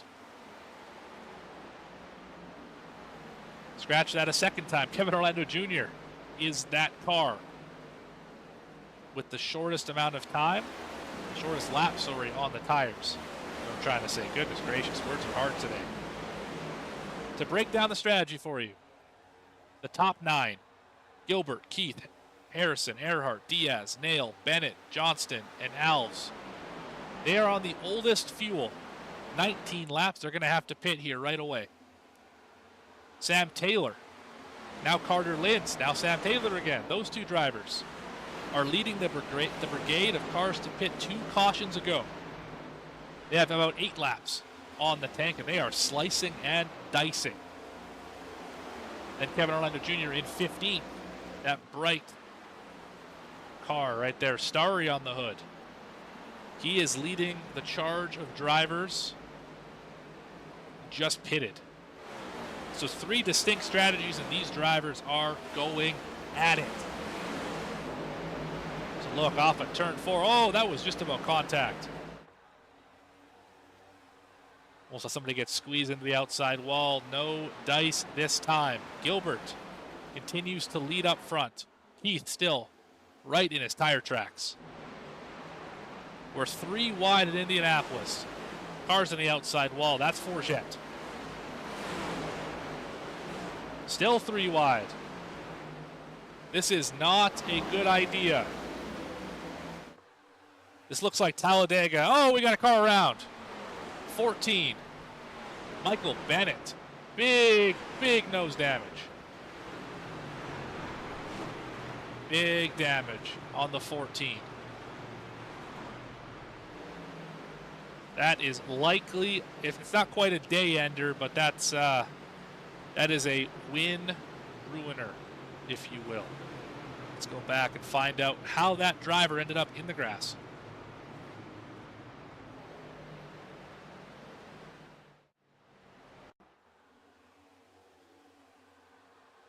40. It's another side draft gone wrong. That's 3 of them now. Nothing you can do if you're the 14 other than lock it up, and he did a great job of not sliding across the racetrack. Yeah, definitely. I think I think that was the 41. Got into him. Let's have another look at it. It was the 41. Chasing down the 26. 41 got tight, had to lift. 14 with a great run. Trying to follow the 26 through, and just the side draft gone wrong. Yeah, I've seen it happen a bunch today. Unfortunate break for Michael Bennett.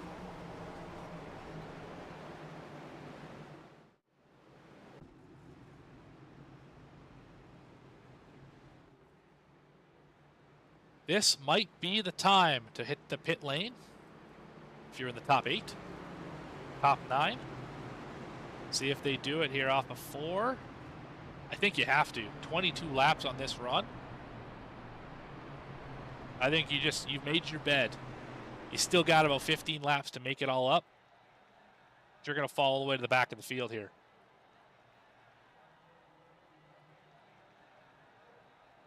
Unfortunately, strategy is not in these drivers' hands. But 4 tires, that might be the remedy. As your new leader will be Michael Call. First driver not to hit the pit lane. Still questions if he can make it to the end on fuel. First driver who I think can for sure make it will be John Fike. Here in 4th spot. He's got about 7 laps on the tank. I think he's close enough to stretch it. But definitely some interesting times for the top 3. Call. Schaefer. Justice Murphy trying to rebound from getting spun. You can see the damage on the left side of the 12. That was not put there by KSX Racing Graphics. I can promise you that.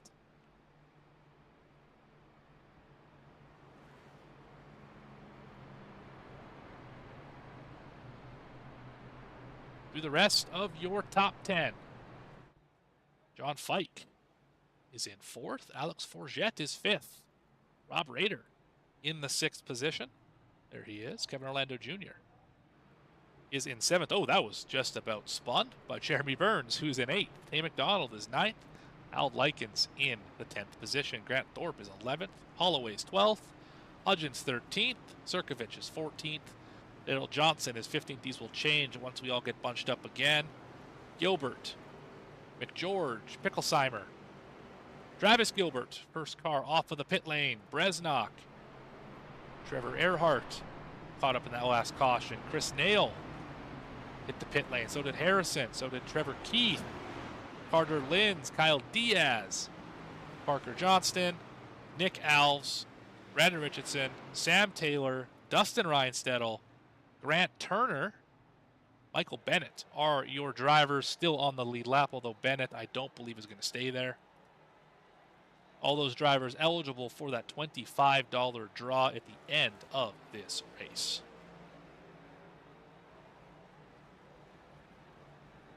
And $50 up for grabs for the winner. So not only do you get to win Indianapolis in a prestigious league such as the Chapman Environmental Services Cup Series presented by Racing Revolution, you also get money. Money is good. Money is very good. And if you're not already locked in, look at the points again. On the right-hand column, or not on this page at all. You get the win. Say hello to the playoffs, assuming you don't miss more than 6 races. So every driver in this field wants to win here. Some more than others, but everybody wants it nonetheless, whether it be for the glory, for the fame, or the cold hard cash.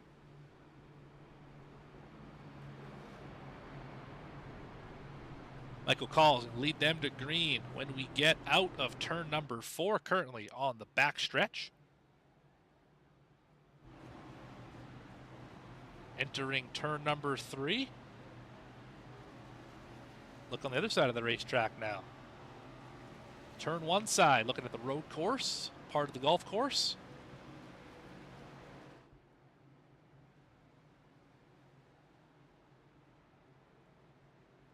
the sight lines. This Indianapolis Motor Speedway from the spectator stands are one of the best on the NASCAR circuit, only rivaled by short tracks, I would say.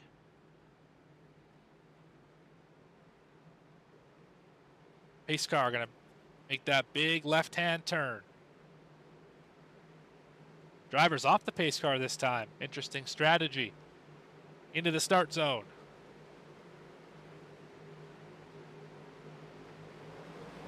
Early jump in the zone.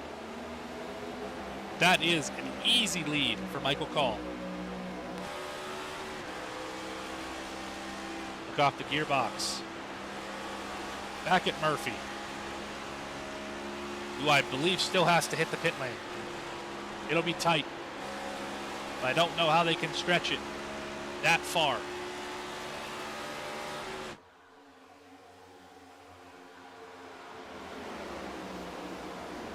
Forget pushing the 23. Oh, Fike with a big move to the inside. Moved him up out of the groove. Oh, this is bad news. We got cars all over the track. Burns down the access road, keeping it under speed. Look at that driving. Murphy is in the wall now. Caution is out. That was a disaster for Murphy. Let's go back and see exactly what happened to the 12. But it had a lot to do with the driver of the 10, Mr. John Fike. Let's go back and see. So here, Fike just gives him a shove into the corner. Just a big old knock. And then Burns had to take evasive action all the way down to the grass. They're 3 wide. They're still wrecking each other. Murphy getting used up into the outside wall hard. And at this point, about the caution came out. Not sure where it was. A little further back in the field, maybe. Could be this 49. Seemed a little bit off the pace. Let's go back another time here. I think it was the 49. That caution was a huge break. There goes Trevor Keith. Huge break for the 12. Ooh, pretty high entry there for the 49. A little bit of help here. Yes, he did. Trevor Keith said, around you go. Great save. Not hitting anything for the 49. Give him that. Daryl Johnson able to keep it off the inside wall. And we are 11 laps to go in Indianapolis. I think this is a good time, maybe the best time. Actually, we're going to wait after the pit stops. Then we may take another quick commercial break here. The last one of the broadcast before we finish talking to our eventual winner, whoever that may be. Currently, there are 33 drivers eligible to win the random draw of $25. Only Cameron King and Wayne Lowe, no longer on the racetrack, left the session. Only 2 drivers not on the lead lap. Daryl Johnson is the last driver. Obviously just had that spin. Currently on the pit lane. He's there, I promise. Where is he? There he is. Gonna get some tires, some fuel. Wrap this thing up. 10 laps to go. Here from the Brickyard. Michael Call leads. Precarious fuel situation. Although every caution lap is going to help. This 89 for sure. He's already got a win this year. So this would not lock him in per se. Help him with the playoff points. Give him some bonus points for playoff seedings. Yeah, this is big. It's a big restart. We're getting down to the nitty-gritty in this race. As Clint Boyer would say, the pay window is opening. Let's have a look where drivers have come from throughout this field. Michael Call, we mentioned he's up 17 positions, 18 to first. Robert Rader's up 7. John Fike's up 27. Schaefer's up 19. Murphy's up 12. Which means there's got to be some big losers somewhere. Burns is down 4. Gilbert's down 10. Thorpe's down 10.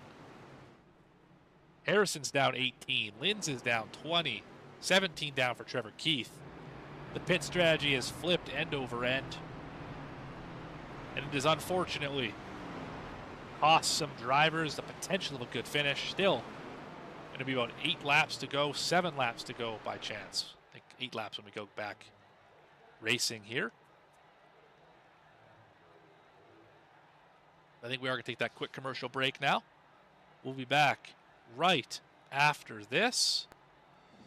You have been watching the Chapman Environmental Services Cup Series, presented by Racing Revolution. And in Indianapolis, we are here because of KSX Racing Graphics, the Kiss the Bricks 200. Thank you to Trevor Keith and that whole team. We'll be back right after this.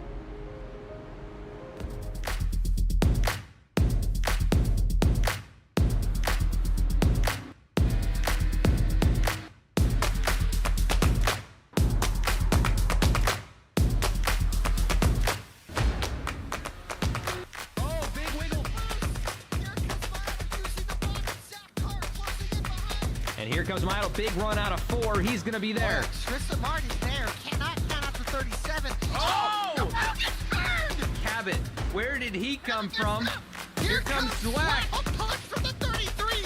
It's a drag race. The Magic Man wins it Auto Club.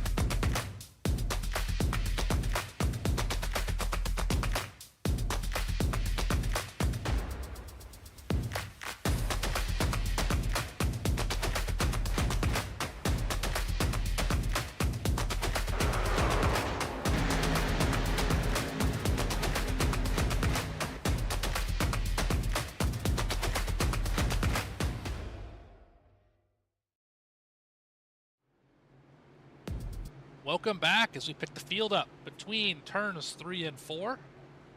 Michael Call on the inside, Robert Rader on the outside. Call and Murphy questionable on fuel.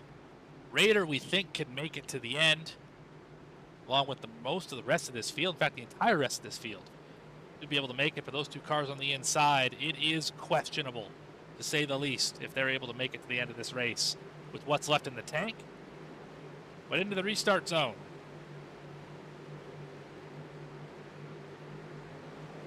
Michael Call gets the jump, and Rader gets a better one. Rader's going to lead by the time we get to the start-finish line. Terrific launch by the driver of the 53. They're leaning on each other here off of turn 1 into 2. A lot of room right now. I don't think it's going to end that way. Oh, big move. Blocked down the straightaway. Call is going to keep the lead for now. That ended a lot better than I thought it would. I thought someone's going to get right hooked. Didn't happen. Battle's on for the lead. Murphy squeaks through to 3rd.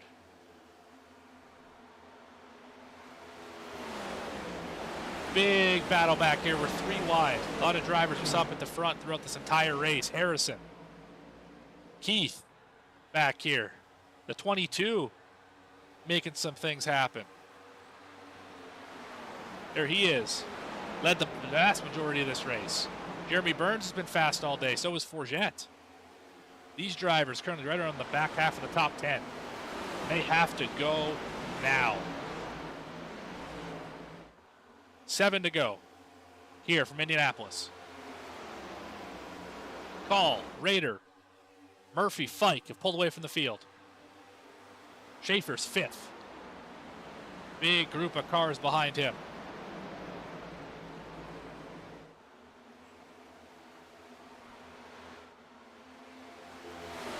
There's your lead pack. And your second group, and then the whole rest of the field. They're 3 wide down the front stretch. Oh, big wall contact for Sam Taylor.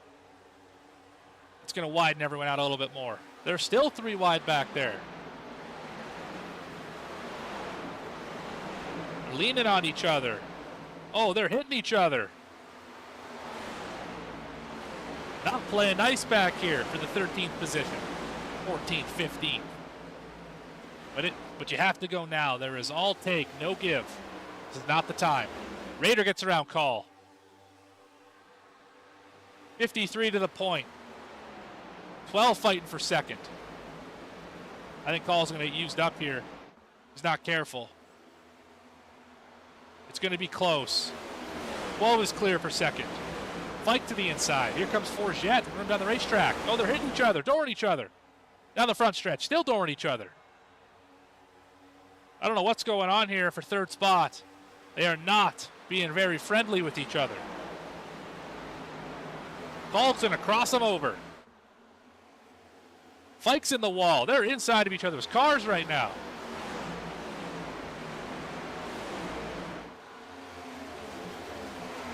Off a 2, 3 cars under a blanket, fighting hard. Raiders out front, 5 laps to go. Forget's going to get by both of them. Give third spot to Alex Forget. 22 in the frame, so is Jeremy Burns. I don't know if we're done wrecking yet. The way this battle is going for the 4th position, we've been on it for a while. Burns with a massive run. Trying to start something there. Little catalyst is that 9. Gonna split 3 wide? No siree, Bob. Contact all over this racetrack. This is the battle for 5th. Burns gonna take it potentially. Yes, give the 9 that spot. Likens, big slide, big save. Gonna get split 3 wide. Yes, he will. Lose a lot of time here down the backstretch. Big slide off the corner. Oh, they're wrecking. Dooring each other. How did they save it? Oh, 15, 41. I think 41's coming back. There it is. There's the crash. 41, 45, 88. We saw it start. We saw it end. That's a heartbreaker for those drivers. Devin Hudgens involved as well. That's a heartbreaker for the 45. Let's go back from the blimp, watch it again. We saw it happen live. Hard racing all over this place.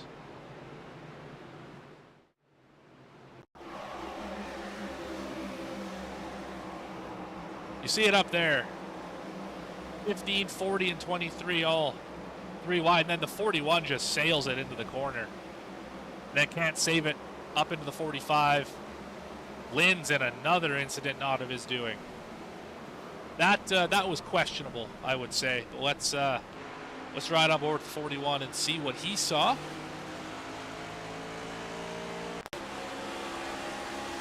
At a 2. You see Likens have that big moment, that blue and black car. Going to be 3 wide with Schaefer. TK on the outside. And TK comes down a little bit, but I mean, you can't really 3 wide here.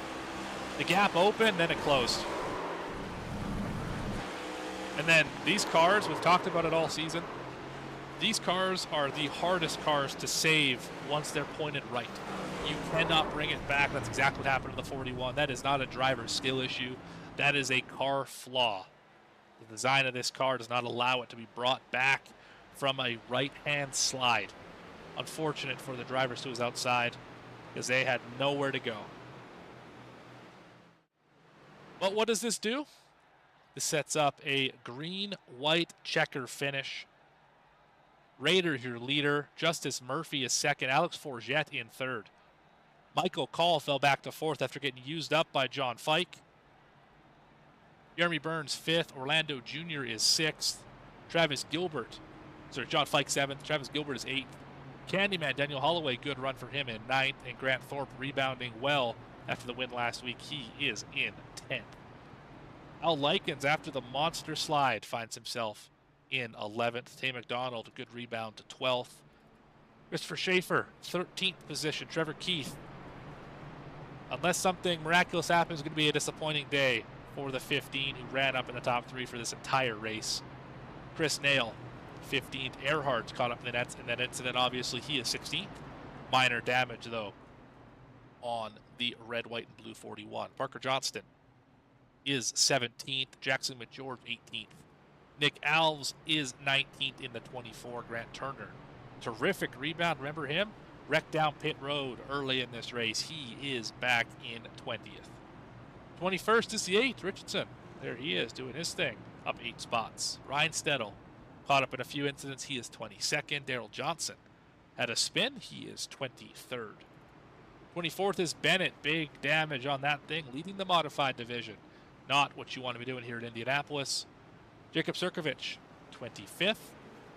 Devin Hudgens is 26th. Christian Bresnock, 27th. Picklesheimer, 28th. Also in a modified. Sam Taylor, 29th. Carter Lynn's 30th. Tyler Harrison is 31st. Caleb Gilbert, 32nd. Those are the drivers on the lead lap. Kyle Diaz has left the session. So has Wayne Lowe. So has Cameron King.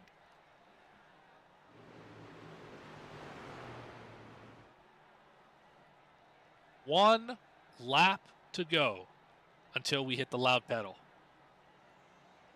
and try and determine the winner here in Indianapolis. I don't have a pick. It could go anywhere in this top 10. We've seen crazy three-wide racing. We've seen the leader get good jumps. We've seen second get good jumps. The draft is undefeated here. There's still a question of if Call and Murphy can make it to the end. I think they can, although it's going to be a little bit tight. Everyone else, no problems on fuel. Gilbert's got the newest stuff, although I think he took only 2 tires, so that's going to hurt him a little bit back in 7th. 4th car on the inside. As we're rolling through turn number 2. It's been a great race so far.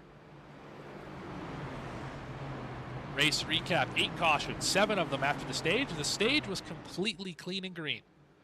12 lead changes. A lot of them on a pit cycle early in this race, early in that first stage.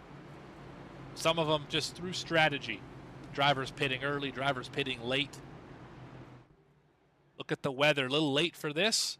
77-degree track temp, definitely the coldest this racetrack has been all week. Those NIS races, track was up around 140. Unreal how hot this place was. Slipping and sliding everywhere. These drivers have a lot more grip than we did on Sunday night. Raider out of turn 3. Going to lead the field to green once the pace car makes its way off the surface.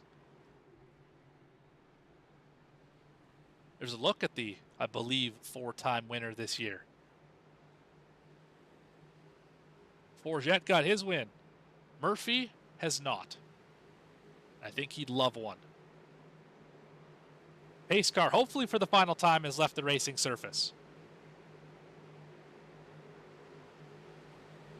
Slow roll into the restart zone. Good jump for the 53.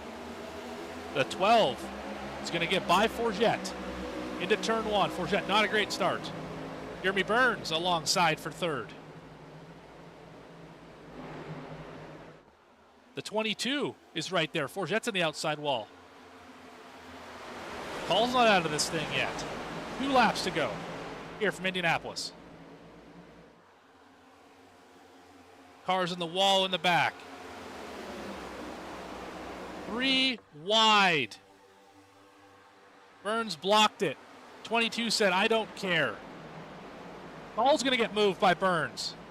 Oh, they're all wrecked. He got all of them. The whole field's in it.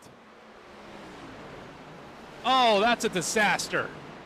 Absolute disaster for this field. Battling for the 3rd, 4th position. Oh, man. Call off the outside wall into Burns. Into Gilbert. That is going to completely shake up this race. Goodness gracious. Let's go back and rewatch this absolutely monstrous hit these drivers took. Go back. One more here. Let's go back to the initial start.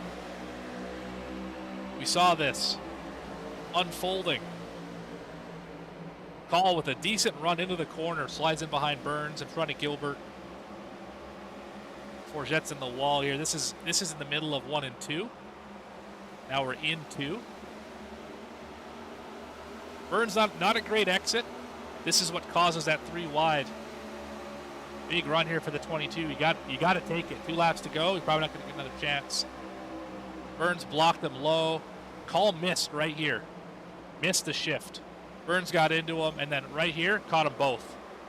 Orlando Jr.'s in it. Thorpe gets through. So does TK. Schaefer. Reinsell's in another one. A lot of drivers caught up in this. Let's ride on with Picklesheimer. The nose of this, well, what's left of the nose of this 43, and see if we can find out what it looked like from his point of view. Roof cam. He's tight, you can hear it. Sam Taylor having issues back here. Oh, big contact for him. Rewind in front of the 43 anyway. There you can kind of see it way up at the front of this pack. Melee, cars everywhere. Cars still wrecking everywhere. 5, 6, 7, 8 cars involved in this, it looks like. Yeah, just mayhem. Mayhem back here.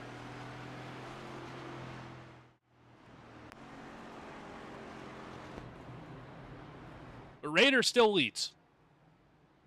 With 3 laps to go, that's where you want to be. Murphy in the second position.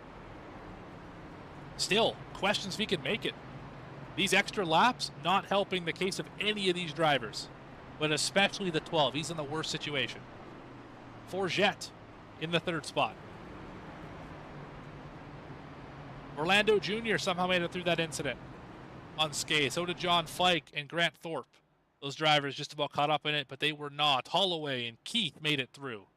That's your top 8. McDonald and Erhardt round out the top 10.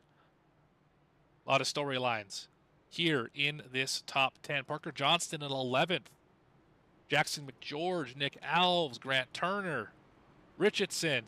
For all the drivers who made it through. First driver caught up in the incident, I believe Dustin Reinstedt, 16th. That's how many cars were caught up in this accident, folks. Look how many cars are behind him. One driver I didn't mention, Jeremy Burns, back there in 27th. Chris Nails left the session. Tyler Harrison's 4 laps down. That's from an earlier incident, but still.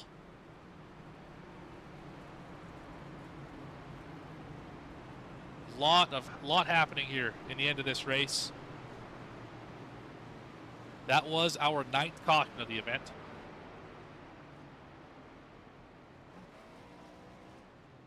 The KSX Racing Graphics Kiss the Bricks 200. It's still anybody's race. We haven't seen most of these drivers up at the front. Bourgette's been around that 5th, 6th position most of the day. Raider was in 4th at one point in time. But they're 1st and 2nd now. 2nd and 1st respectively, I suppose. We've seen Trevor Keith. That's not his name. It's Trevor Keith, yes. That is his name. Didn't sound right. Apologies. He's been up at the front most of the day, running 2nd, trying to chase down the 22. What happened to 22, you might ask? Gilbert obviously caught up in that incident with Burns. He is 27th. Burns up a spot to 26th. Pace lights are out. Maybe this will be the last one. Hopefully, for everyone's sake, this will be the last one, the last caution. The last lap the pace car has to complete. As the field's ready to go. Every driver just going to bump it up 10 more %. No give, all take. No room. No errors can be made. No slips of the tires. No early acceleration, no late acceleration. Don't miss a shift. Anything that can go wrong, put it out of your mind. It's go time. Here. About 1,000 yards, I guess. I was going to say meters, but y'all probably know what that is.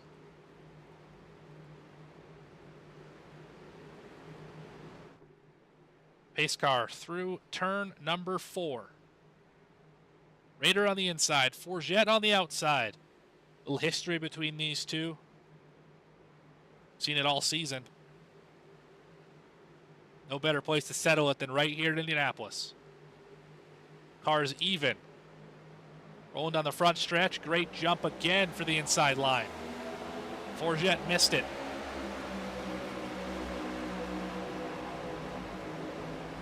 Thorpe was on it. He got a spot.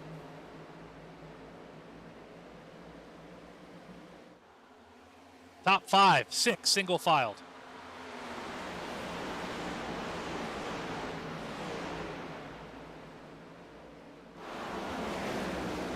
Big issues for the 21. They're wrecking again. Oh, huge hits throughout the field. Oh, Jeremy Burns involved. They are wrecked in the back. They're done. A lot of drivers back here. This is going to be day enders. Likens. It all started with the 21. Absolute. Look at the 24 shredding all the rubber. Saw Tay McDonald get sniped from the top of the racetrack. I don't know how that happens every week for that driver. Got to feel for him. Just that's tough. But let's go back and look at what happened to the 21.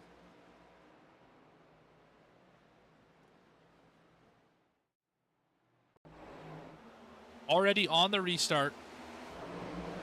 On the top side here, right behind Fike. I think it's just a loose condition. Into Fike. And then you got help from Tay McDonald. Hit the 41, back across the track, hits Tay McDonald again. And then it's just a mess. Got smoked by Schaefer as well. Just nailed by Schaefer. Let's ride on board with the 9. As he got a huge part of this.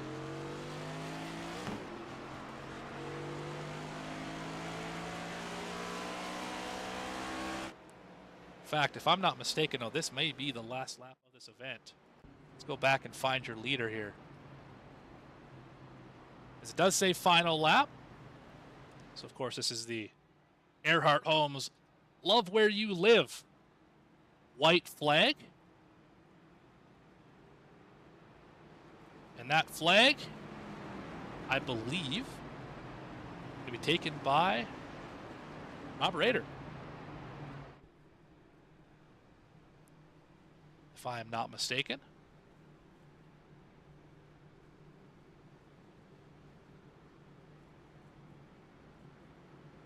I think that will do it for this race.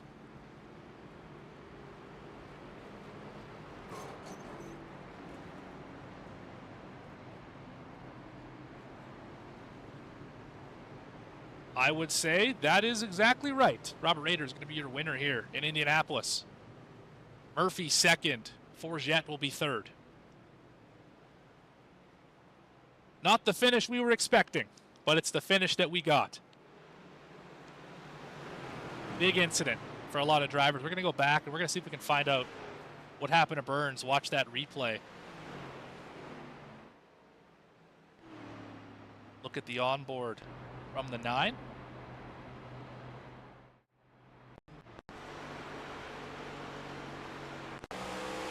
Here's the incident.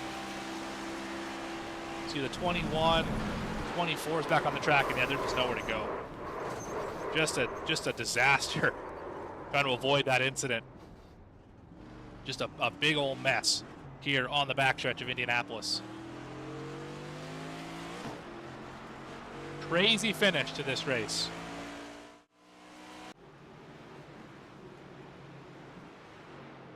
And there's your winner. The wreck coming to pit road. That about sums it up here from the Indianapolis Motor Speedway.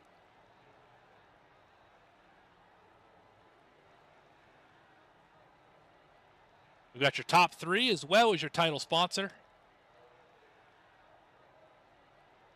Trying to get a picture. We're working on it. But there is your winner, Rob Rader.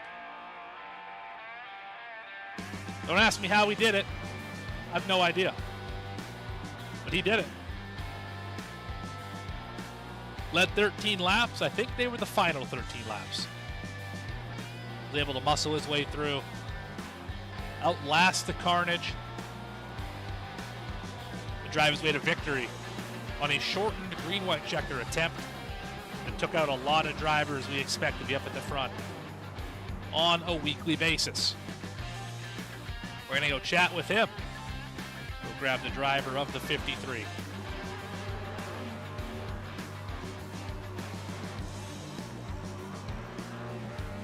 Hello, Mr. Winner. Hello. Got a copy, I hear. I do. So, I am just shocked. How? How did you do that? I Oh didn't my. talk about you all day.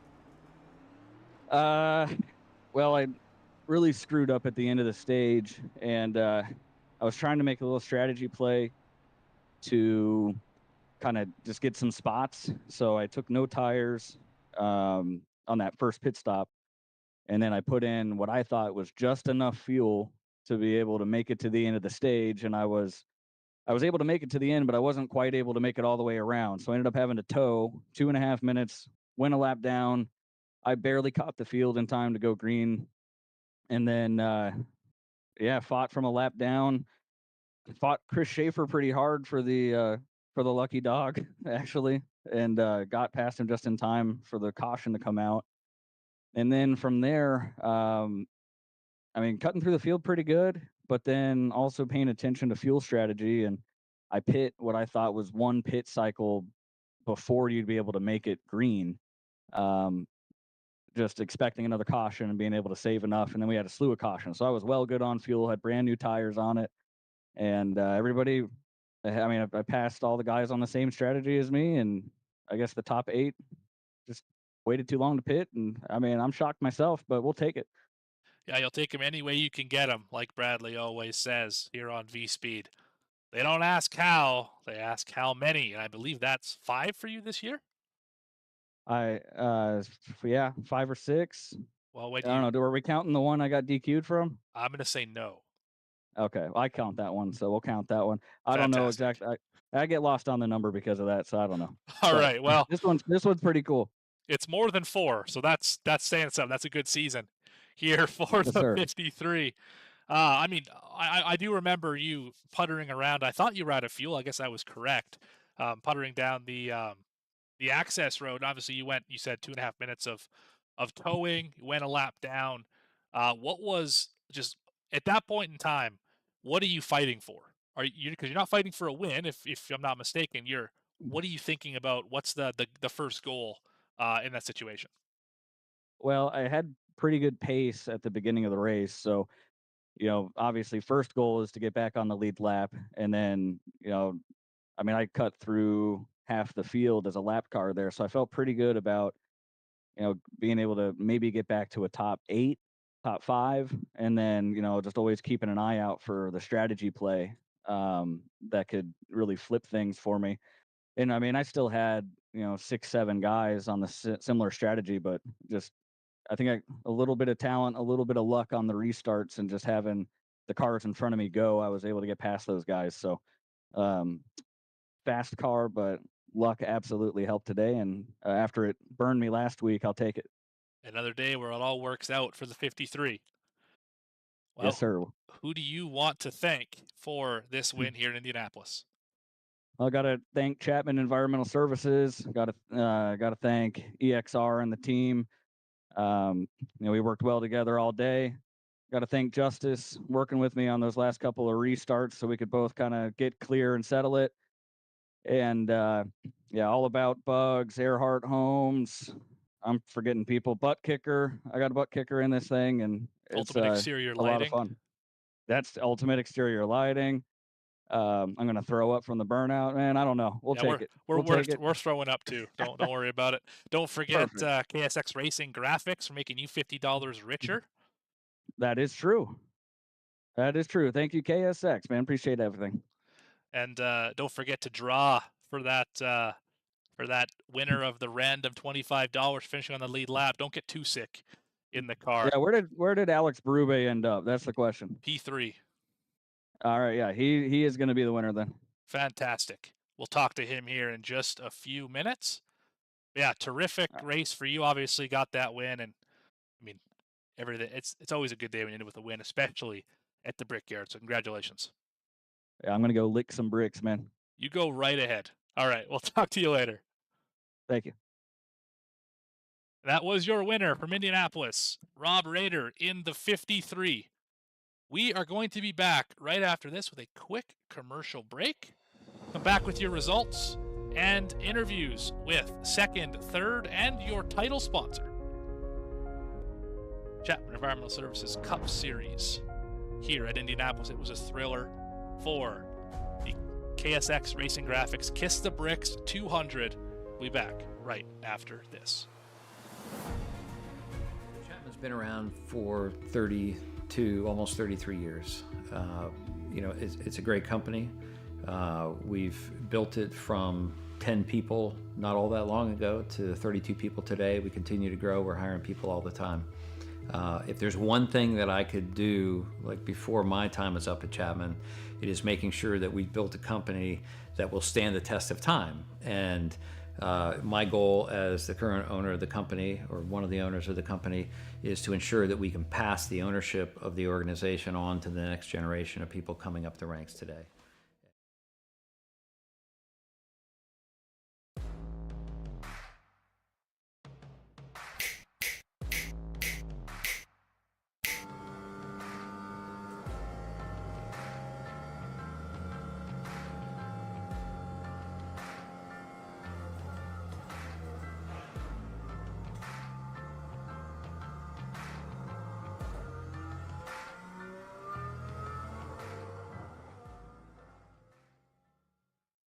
One area of our business where we impact the local communities pretty heavily is the school systems.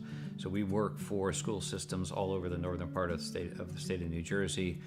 We operate their water systems, their wastewater systems. We do a lot of their permitting and compliance work, and we ensure that the water that the kids drink is clean. We go out and do the sampling to ensure that it's not contaminated.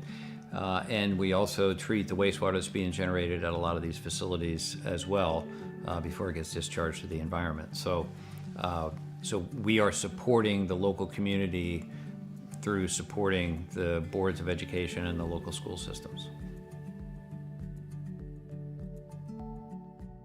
All About Bugs Tennessee Pest and Termite Control is all about family too. Our family-owned business has successfully been in operation in Sevierville and surrounding areas for almost a decade. Especially during these times, a pest-free home is necessary for a sustainable, disease-free home or business. Our services include residential, rental, commercial, hotel, motel, cabins, you name it. Free quotes and inspections for new customers, and most of our services are contract-free. Our All About Bugs Tennessee family is devoted to delivering the best possible pest control service with a friendly smile. Contact us at 865-453-5574 today. If it's bugging you, you should be bugging us.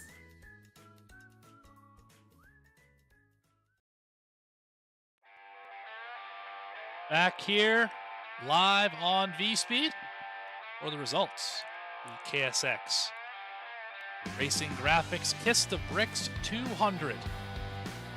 Here are the results on your screen. We already saw Rob Rader do his burnouts that lasted for, it felt like an eternity. I feel like for the rest of the field, up 8 spots, he is your winner here tonight. Murphy, great P2 finish after starting 17th. Forget up 5 to 3rd. Grant Thorpe following up that great run last week with another good one. He finishes in the 4th position. Trevor Keith, even though he gained a spot, he'll be disappointed not to be able to finish in the top 3 in this race, the race that he put his name on, in 5th spot for the 15. Kevin Orlando Jr., great jump, 15 spots up to 6th position for the 27.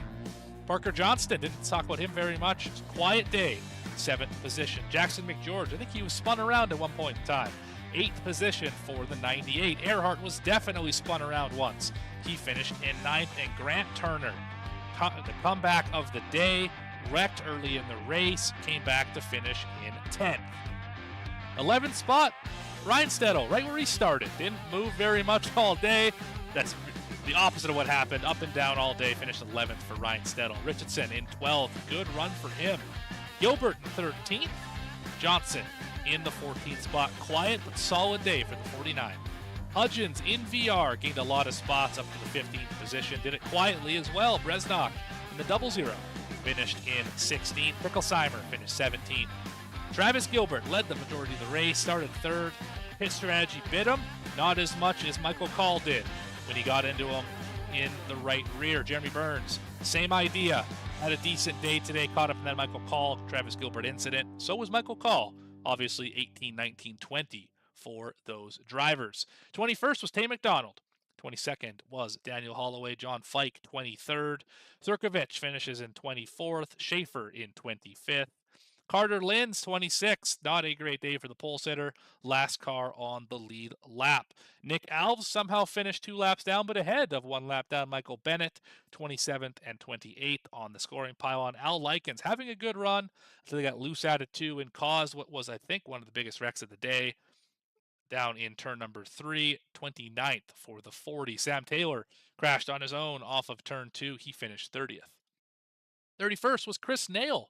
32nd, Tyler Harrison, who had a much better run than his finish indicates. He was up in the top 5 most of the day. Kyle Diaz in the 7-Eleven car finishes 33rd. Wayne Lowe exited early. So did Cameron King.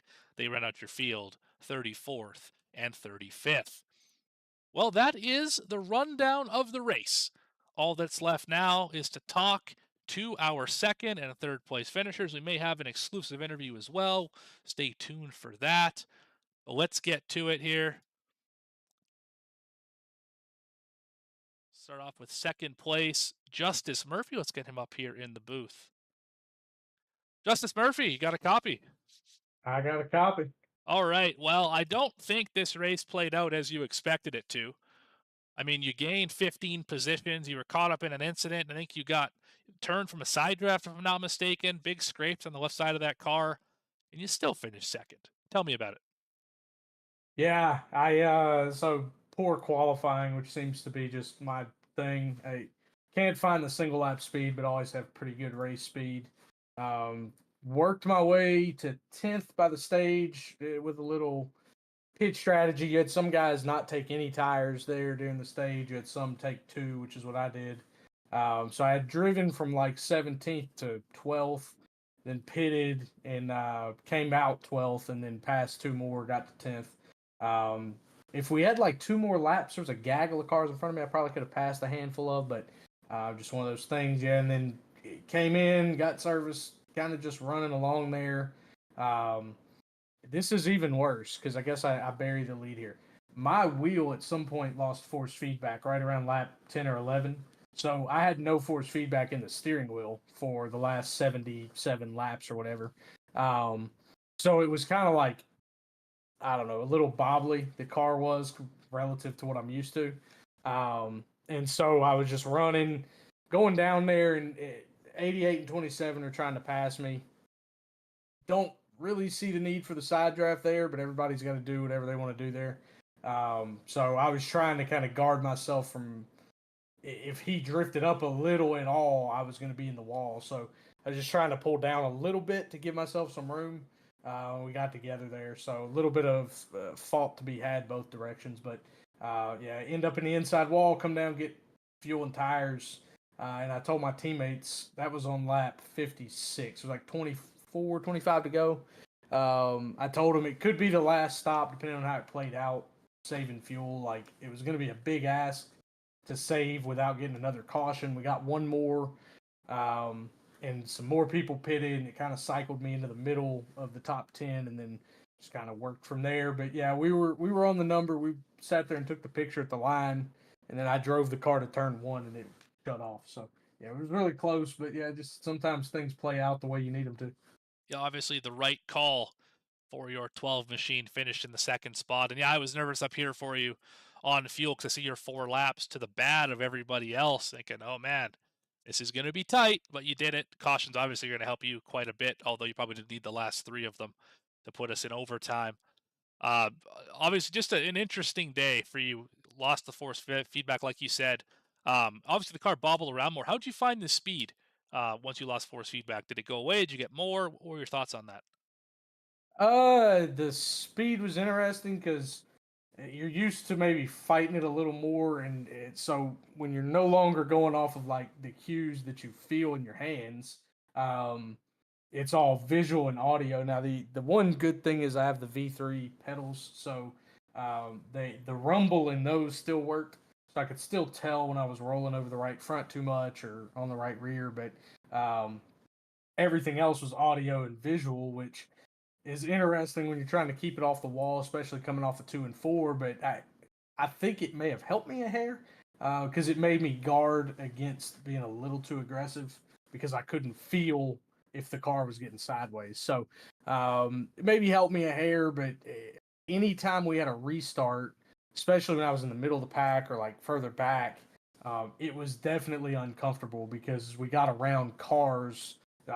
If I doored people, I couldn't tell. If they doored me, I couldn't tell. And the car just kind of wanted to go wild. Like I got loose off of two one time right in front of Tay. He wasn't sure if he hit me, and I'm like, no, it just took me forever to catch it because I didn't know how far to turn my wheel left and right to get it. But it was interesting. But yeah, like I said, probably a little bit of both help and hurt at the same time. Right. Well, decent second place finish nonetheless, even with the technical difficulties. For Justice Murphy, who do you want to thank or shout out here for this podium finish in Indianapolis? Yeah, big shout out to my teammates, Jacob Serkovich, Trevor Keith, Daniel Holloway. Jacob and Daniel encountering a little trouble there at the end. Holloway, I think, involved in the wreck that brought out the final caution that we finished under. So it kind of dropped him from 8th to 22nd. But shout out those guys, put in some work week to week to try to get better. Definitely looking forward to a little 2 week break, get everybody a mental reset. Shout out to All About Bugs, sponsor on the car, one of the sponsors of the series. Chapman Environmental Services, our title sponsor. Gosh, Ultimate Exterior Lighting, Erhardt Homes, KSX Graphics, Coastal Financial, SlurpSodas.com. Fike sponsored some races. I don't want to leave anybody out if I don't have to, but yeah, shout out to everybody that helps make this go from week to week. The 6 admin work pretty hard behind the scenes. Can't do it without the drivers. So just hope we can keep putting on some good shows for you guys. You bet. Cough, cough, V-Speed. But great list nonetheless. Justice Murphy here finishing in the second position at Indianapolis in the KSX Racing Graphics. Kiss the Bricks 200 should be presented by something too, I think. Big Machine Records by chance. But great run here today, and we will move on to our third place finisher. Yes, sir. Thank you, Morgan. Shout out V-Speed. You bet. Thank you. All right, that was Justice Murphy. Now we're going to move on to third spot. Alex Forget, also the winner of the random draw. Alex, Morgan up in the V-Speed booth. You got a copy? Yes, sir. Bonjour. Hello. Yes. French again. Very good. So this was an interesting race for you. You were up in the top 10 for most of the day. I saw your car in the wall, I think 6 times. Not hard contact, of course. You were able to finish up in Only the top kisses. 3. Only kisses. Only kisses. Yeah, just a interesting race for you. You had speed, but you just couldn't ever get the right track position to get up there. Restarts were not your friend restarting on the top there. What did you need to do different from the front row on either of those last couple of restarts to be able to get ahead of Rob? When these two guys, Rob and Justice, are matched together and they restart, honestly, it's an impossible task. I could do everything. Nick, my teammate, was trying to relay me some information about what they were gonna do, but it wasn't working. It would have been what would have helped me is a mistake from them, entering 1 or 2 while I tried to get my run on the outside. They were always clear in their wing 1. So yeah, I don't know what I could have done different, but I'm really happy to finish where I finished tonight because it was a very chaotic race, and if I would have not been where I was at that time, I would have probably end up in a wreck. It was an interesting race. It was almost like the tale of 2 races out there. We had the first stage, obviously, that went completely green from start to finish. It was a really good race to watch. I mean, green flag pit stop, everything was fine. After that, 8 cautions, I think. 8 or 9 cautions for cause, which was just a complete 180. And what do you think attributed to that after the stage? I think it's just people trying too much to side draft and not giving each other space. I saw in the last like 15 laps, Fike and Gall door banging each other's door like crazy for a little mistake from one of them, slightly turning into each other, and then they start banging on the straight away and losing so much momentum. And this is where the wrecks happens most of the time. So um, I don't know. People just need to give some room and just try to respect each other. Yeah, it was a. Yeah, I saw that too. That 2 or 3 laps where those drivers were bouncing off each other, just couldn't. They couldn't get away from each other, but they were holding everyone behind them up and really aggressive racing. I agree with that, and yeah, just an interesting race for you, like you said, trying to avoid the chaos and coming home with this 3rd place finish. Another thing you're going to go home with $25, which I believe Are also you? came from KSX for being the random draw winner. So congratulations on that. Oh wow, thank you very much. Oh yes. Oh, this is the first you're hearing about it. Yeah, How nobody told fantastic. me. Well, let's get Trevor Keith up here. I believe that's who's giving you this money. Trevor Keith, Morgan and Alex up in the booth. You got a copy. Hey, I'm here. Hey, All right. Alex. Alright. Well, I didn't know you were gonna come here too. I believe, Trevor, you have a gift for Mr. Forget. I have a gift for Mr. Forget. $25 by chance? Or is that not from you? Oh, well, that's I think that's an admin thing. Just take credit for it.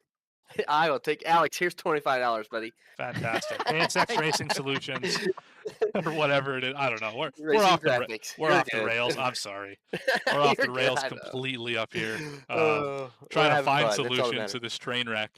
All Thank you right. very much. All right. Well, we're gonna put Trevor back down there, and we're gonna get Alex up here again. Sorry for that. Who do you want to shout No out for worries. this 3rd place finish?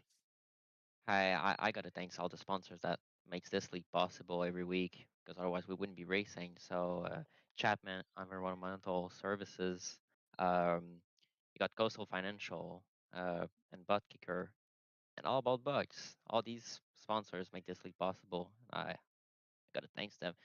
Otherwise, like I said, we wouldn't be racing, and I love racing here every week.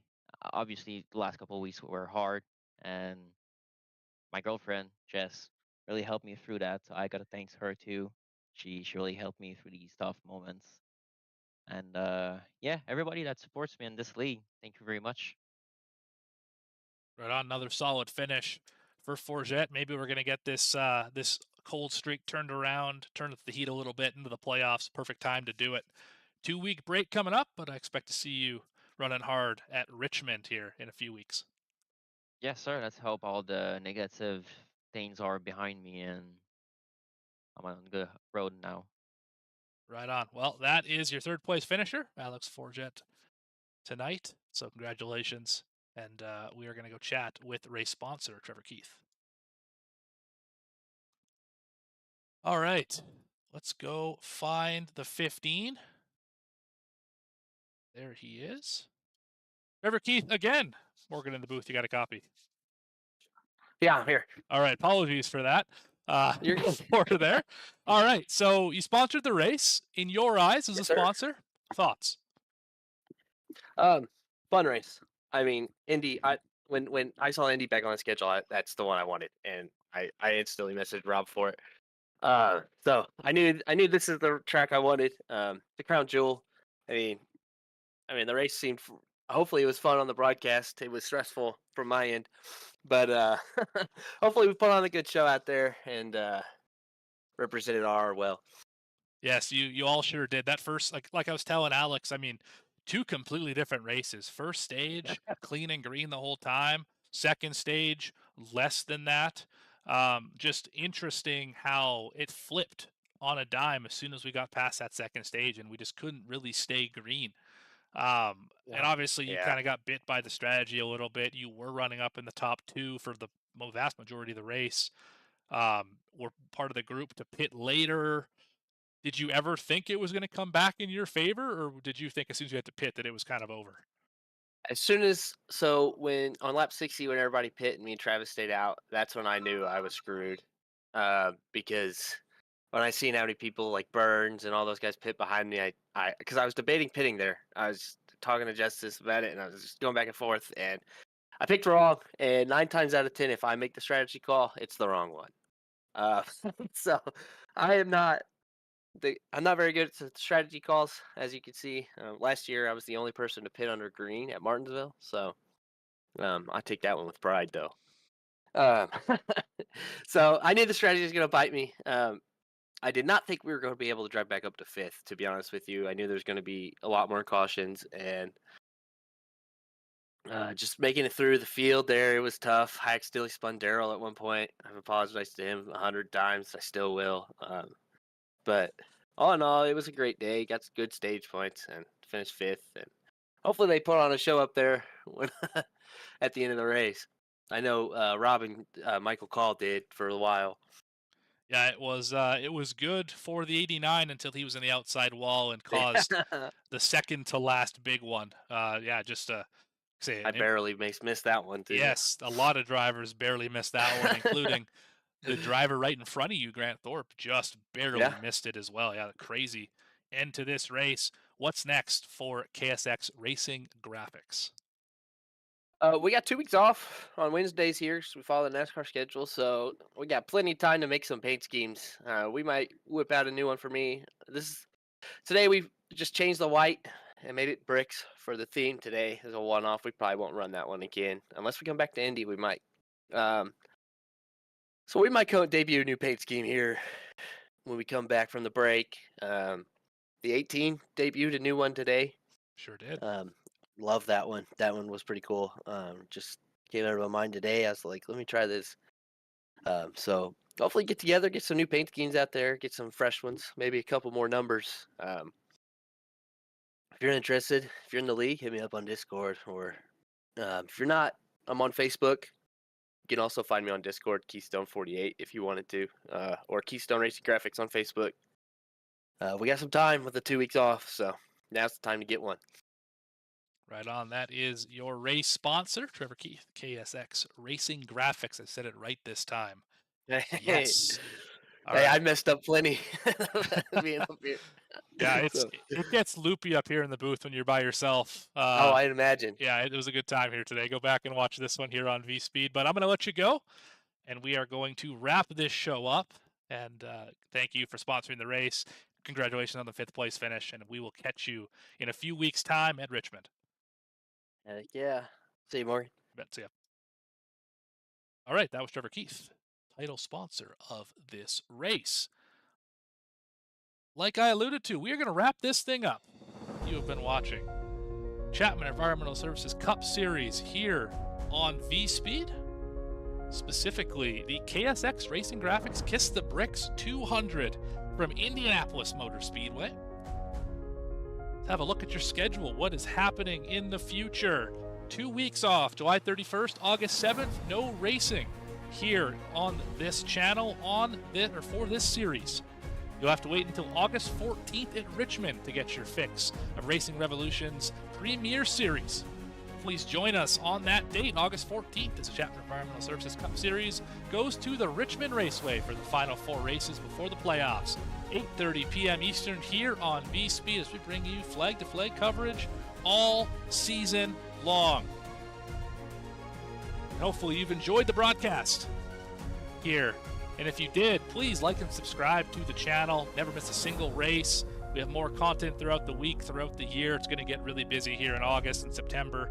There's going to be tons of racing for you to watch, for you to binge watch, live stream, watch later 3, 4, 5 times. It's going to be great. Watch it all here on V-Speed. But for everyone on the channel, everyone behind the scenes, Adam Baker, Eddie Smith, and Bradley Cooper, I've been Morgan Cook. Have a great evening. Thank you, and good night. So Chapman's been around for 32, almost 33 years. It's a great company. We've built it from 10 people not all that long ago to 32 people today. We continue to grow. We're hiring people all the time. If there's one thing that I could do, like before my time is up at Chapman, it is making sure that we've built a company that will stand the test of time. And my goal as the current owner of the company, or one of the owners of the company, is to ensure that we can pass the ownership of the organization on to the next generation of people coming up the ranks today.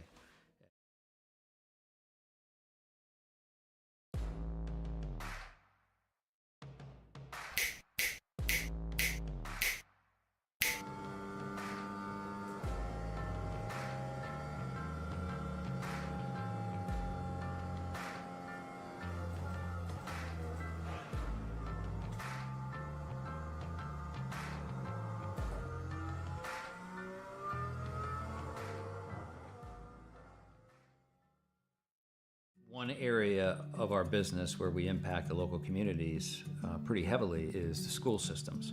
So we work for school systems all over the northern part of the state of New Jersey. We operate their water systems, their wastewater systems. We do a lot of their permitting and compliance work, and we ensure that the water that the kids drink is clean. We go out and do the sampling to ensure that it's not contaminated. And we also treat the wastewater that's being generated at a lot of these facilities as well before it gets discharged to the environment. So we are supporting the local community through supporting the boards of education and the local school systems. All About Bugs Tennessee Pest and Termite Control is all about family too. Our family-owned business has successfully been in operation in Sevierville and surrounding areas for almost a decade. Especially during these times, a pest-free home is necessary for a sustainable, disease-free home or business. Our services include residential, rental, commercial, hotel, motel, cabins, you name it. Free quotes and inspections for new customers, and most of our services are contract-free. Our All About Bugs Tennessee family is devoted to delivering the best possible pest control service with a friendly smile. Contact us at 865-453-5574 today. If it's bugging you, you should be bugging us.